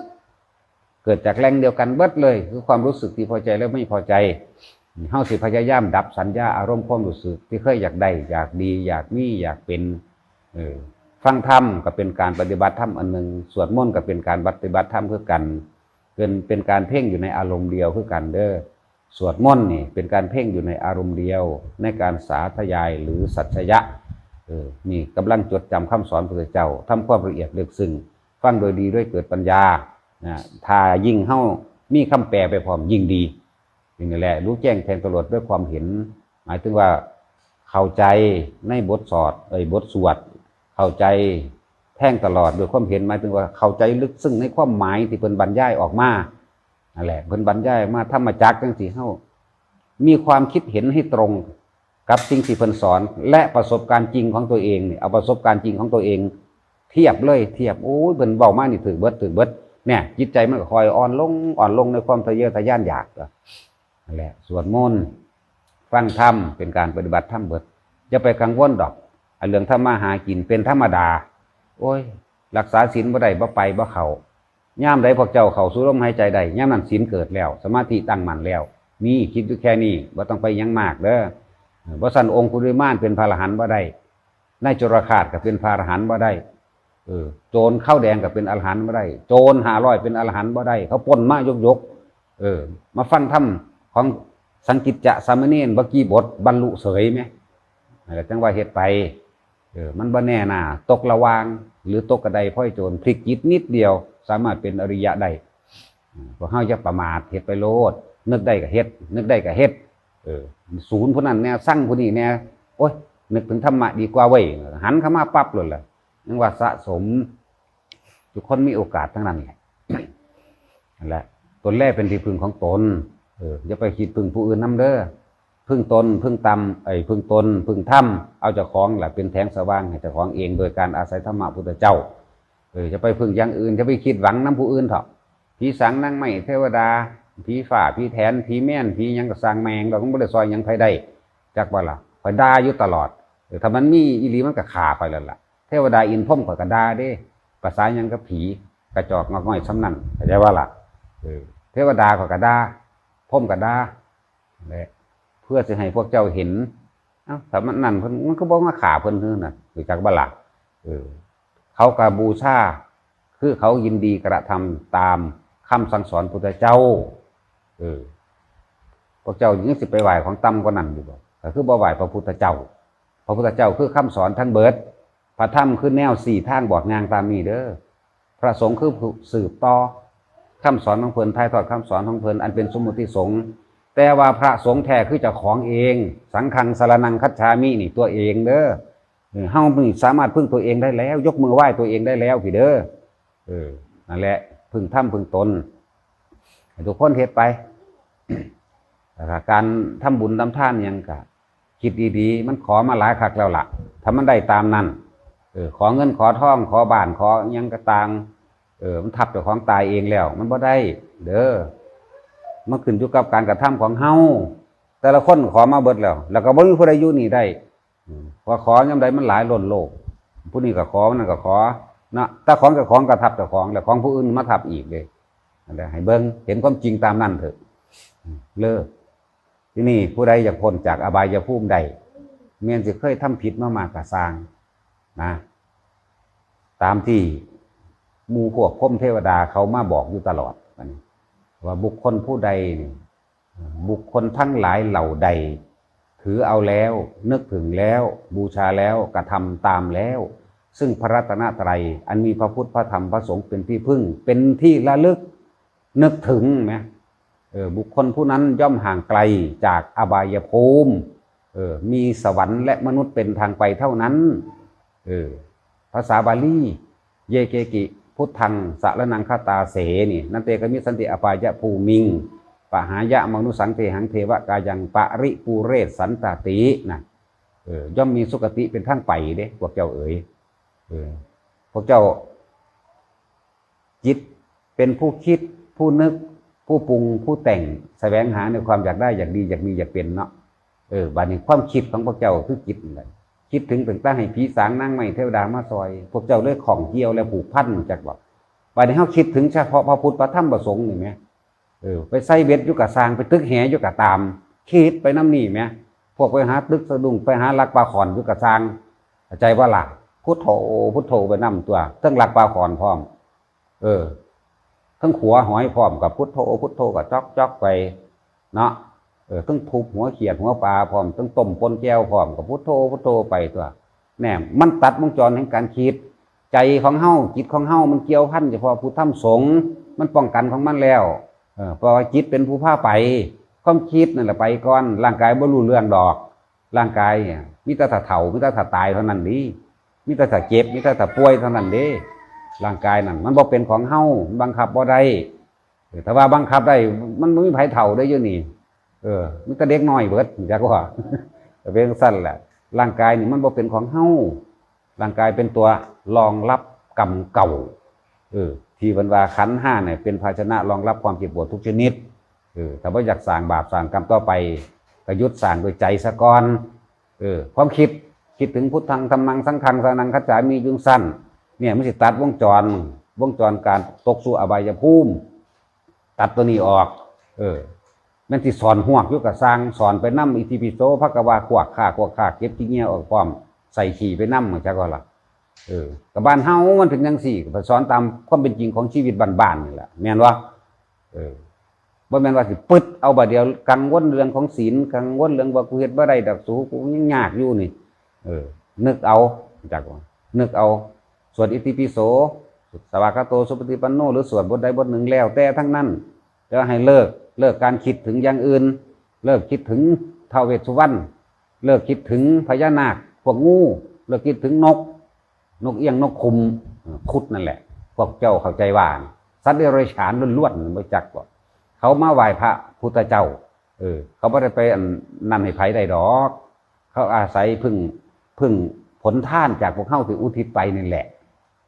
พวกเจ้าให้คิดดีๆเด้อแต่ว่าเก็บไข่ได้ป่วยก็ว่าผีเห็ดเนาะแล่นไปเห็ดหยังโรงพยาบาลแต่ผีเห็ดยังสั่นแล้วปวดแขวยังสิคือบ่ให้ผีถอนให้คือไปให้หมอพุ่นเนาะเนี่ยแต่ก็ว่าไปตามจริงมันจังซี่ให้บุคคลทุกคนเห็นความจริงธรรมะพุทธเจ้าเพิ่นให้เฮาพิสูจน์เพิ่นให้เฮาเห็นความจริงเด้พุทธศาสนาบ่ได้สอนให้เชื่อแต่สอนให้กระทำจริงจากบ่ได้เพิ่นบ่ได้สอนให้เฮาเชื่อเด้เพิ่นสอนให้เฮาพิสูจน์ความจริงความเชื่อกับความจริงมันคนละอย่างแม่นบ่สั่นผู้พวกเจ้าเชื่อมาตลอดเลยเดี๋ยวก็เลี้ยงศาลผู้ตาเขาไปเผาถิ่มหลายหม่องแล้วแม่ก็ไปเผาถิ่มหลายหม่องแล้วผู้ตาก็เลยทั้งอยู่ในข่อยก็ชื่อบ่ได้พอผ่านหม่องใดเขาเผาถิ่มเบิดโลดเขาคือบ่เห็นว่ามาเนาะบ่มีเด้อพวกเฮาไปอุปทานแล้วก็การได้ยินได้ฟังสืบต่อแล้วเฮ็ดสืบต่อกันมาเรื่อยๆฝังใจว่ามันมีผู้ใดตายแล้วก็ไปตามบุญตามบาปผู้ใดตายแล้วในขณะจิตสุดท้ายที่สิตายชื่อไว้ไปคิดถึงเรื่องได้ขาหมูขาม้าไปนรกเลยไปคิดถึงเรื่องขางัวขาควายไปนรกเลยนี่จิตสุดท้ายมันไปแบบนี้ว่าสั่นสิให้พวกเจ้าควบคุมความคิดบ่ขาปลาขาหวกอยู่นี่ขูดเก็บปลาเข็งงอกอยู่นี่น่ะพุทโธฮะพวกสักบุบตายนั่นตายในบุตรมไปสวรรค์จักบ่ล่ะเนี่ยแต่ว่าทั้งตายในทั้งศูนย์ให้ปลามันหลุดมือมีดบางฟาดไปทั้งศูนย์พอดีหัวใจว่ายตายในขณะนั้นมันไปนรกตัวใดพาไปบัดตัวคิดตัวจิตอะไรจังว่าควบคุมความคิดเป็นธรรมดามีพวกเฮากังวลในการทำมาหากินจะเฮ็ดไปนั่นแหละแต่ว่าเฮาที่ภาวนากันทั้งเบิดอยู่นี่หมายเอาบ่กลับมาเกิดอย่างเดียวแต่ให้กำลังใจแต่ละคนว่าวิธีสิบนอบายได้อย่างนึงก็คือการคิดถึงพระพุทธพระธรรมพระสงฆ์มีสรณะอยู่แค่นี้สรณะแปลว่าที่พึ่งที่ระลึกที่กระทำตามเห็นอยู่ซ้ำนี้พวกถือผีนั่นที่จริงว่ามันผีเข่าผีเห็ดยังดักคิดว่ามันเป็นคิดแล้วก็ไปหาแต่สิ่งแวดล้อมอันที่ว่าจังสั่นไสยศาสตร์มันดำมันแดงมันนั่นมาใส่หูดากมันว่าเห็นมันสิเป็นหยังใจว่าล่ะมันบ่มีคนคิดเอาเองไปหาแต่อยู่ในวงแวดล้อมไปหาคบแต่คนพาลมันก็พาลไปหาแต่เนี่ยจังสั่นเนาะถ้ามันมีเขามาใส่ข่อยหลายคนแล้วเนาะเขามาหลายแล้วเด้ล่ะโอ้กูไม่เห็นเป็นอะไรเลยว่าสั่นเขาบอกกันกลับไปบ้านตายทำตายเอาเองมันหัวใจว่ายมันไม่ได้กินเข่ามันหิว มันเป็นอย่างดอกหลายแล้วอย่างสั้นนี่แหละธรรมย่อมรักษาผู้ประพฤติธรรมเริ่มที่แรกเฮาก็คิดถึงพุทธธรรมสงฆ์สักก่อนเด้อบ่ต้องไปกังวลอย่างอื่นละเอาเฉพาะพุทธธรรมสงฆ์บ่ต้องไปคิดถึงอย่างอื่นดอกเดี๋ยวเขาสิเว้าเรื่องเผามาก็เผาเลยมาตั้งแต่พุ่นล่ะทั้งผู้พานทั้งสกลทั้งนครพนมเผายางเผามาเรื่อยก็บ่ตายอยู่เนาะยังมาอยู่ด่าคนด่าผีอยู่นำมื้อนี้จังซั่นแหละ การทำบุญบาดนี้ที่พวกเจ้าการทำทานให้มันเป็นบุญแท้ๆต้องทานให้บริสุทธิ์เมื่อความบริสุทธิ์คือว่าบุญเกิดความสงบได้เย็นแล้วก็ให้อุทิศพวกเฮานึกในใจมันไปแล้วเด้จักมื้อนี้ทำบุญหาอีพ่ออีแม่กันหน้านี่พวกเจ้านึกไว้ปั๊บของตกแก่มือสงปั๊บมันไปแล้วแต่ว่ามันไปยากไปซ่านี่มันเป็นหยังเพราะว่าพวกเจ้าไปค่าแลกของจื้อไว้เด้อยกใส่หัวขึ้นเข้าท่อโปมือนี่เนาะพุ่นลอตเตอรี่รางวัลที่1บาทโตมันจังได้สิไปได้นั่นแหละท่านเนี่ยมันท่านด้วยความบริสุทธิ์ผลท่านนั่นมันสิไปมันไปยากๆเพราะว่ามันของมันค่าเพราะว่ามันอธิษฐานขอนั่นขอนี่อธิษฐานไม่ได้แปลว่าขออธิษฐานแปลว่าตั้งใจมุ่งมั่นสู่จุดหมายที่ปรารถนาด้วยความเพียรตั้งหากเด้อมันไม่ได้ดอกอันนี้จังสั่นน่ะท่านบริสุทธิ์เพราะว่าพวกเจ้าของบริสุทธิ์อยู่ซื้อมาด้วยเงินแต่ของหาเองอยู่แต่ว่าใจพวกเจ้าบริสุทธิ์มันเลยท่านมันไปเจือไปด้วยความอยากเจือไปด้วยตัณหาเจือไปด้วยอยากได้รถได้บ้านอยากได้ยศถาบรรดาศักดิ์อยากได้ความรวยก็นั่นอีกนี่มันบริสุทธิ์แบบนี้เด้อเป็นทั้งสั้นฉะนั้นทุกคนที่ตั้งใจว่าสิทำบุญหาผู้นั้นผู้นี้นั่นนะก็เฮ็ดแค่นั้นอยากบ่แม่นทั้งแลกของทั้งสิเอาทำให้โอ้ยหากำไรหลายโพดเนาะแม่นบ่ล่ะทั้งสิอุทิศให้พ่อให้แม่ปู่ย่าตายายเจ้ากรรมนายเวรทั้งแลกของจักสิเอาหยังกันแน่นี่ความไม่บริสุทธิ์ผลท่านจึงบ่ไปแล้วท่านในหมู่สงฆ์แบบใดก็สร้างถ้าพวกเจ้าท่านด้วยความบริสุทธิ์ไปทั้งหมดอยากว่าล่ะใจพวกเจ้าเองได้บริสุทธิ์นั่นแหละ ยิ่งคือพระที่เพิ่นนั่นเป็นโซดาสกิทาคาอยู่แล้วหังเร็วเลยของนั่นสิทวีคูณขึ้นเลย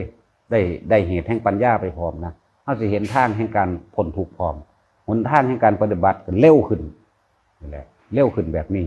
ฟังยังก็เข้าใจง่ายพอน้อมจิตท่านกับบริสุทธิ์บ่ได้มั่วพะวงในการสิแลกของแลกนั่นแลกนี่ทั้งแลกของให้เจ้าของเองอีกทั้งอยากให้บุญเจ้ากรรมนายเวรพร้อมทั้งอยากให้ปู่ย่าตายายพร้อมจักอีหยังกันนี่อีลุงตุงนั่งไปเบิดจังหน่อยภิกษุทั้งหลายแม้นสิบ่ทันบรรลุหยังก็สร้างแต่ว่าเป็นผู้อยู่ในฌานพ้นจิตจากกิเลสได้นั่นก็บริสุทธิ์แล้วบริสุทธิ์เป็นเจโตวิมุตติแล้วถึงปัญญาว่าท่านได้ล่วงพ้นก็สร้างนี่ก็ได้ความบริสุทธิ์2เท่าพวกเจ้าก็บริสุทธิ์สงฆ์ก็บริสุทธิ์มันเป็นเหตุเป็นปัจจัยให้เห็นธรรมได้ง่ายๆนั่นแหละมาเฮ็ดเอาพอ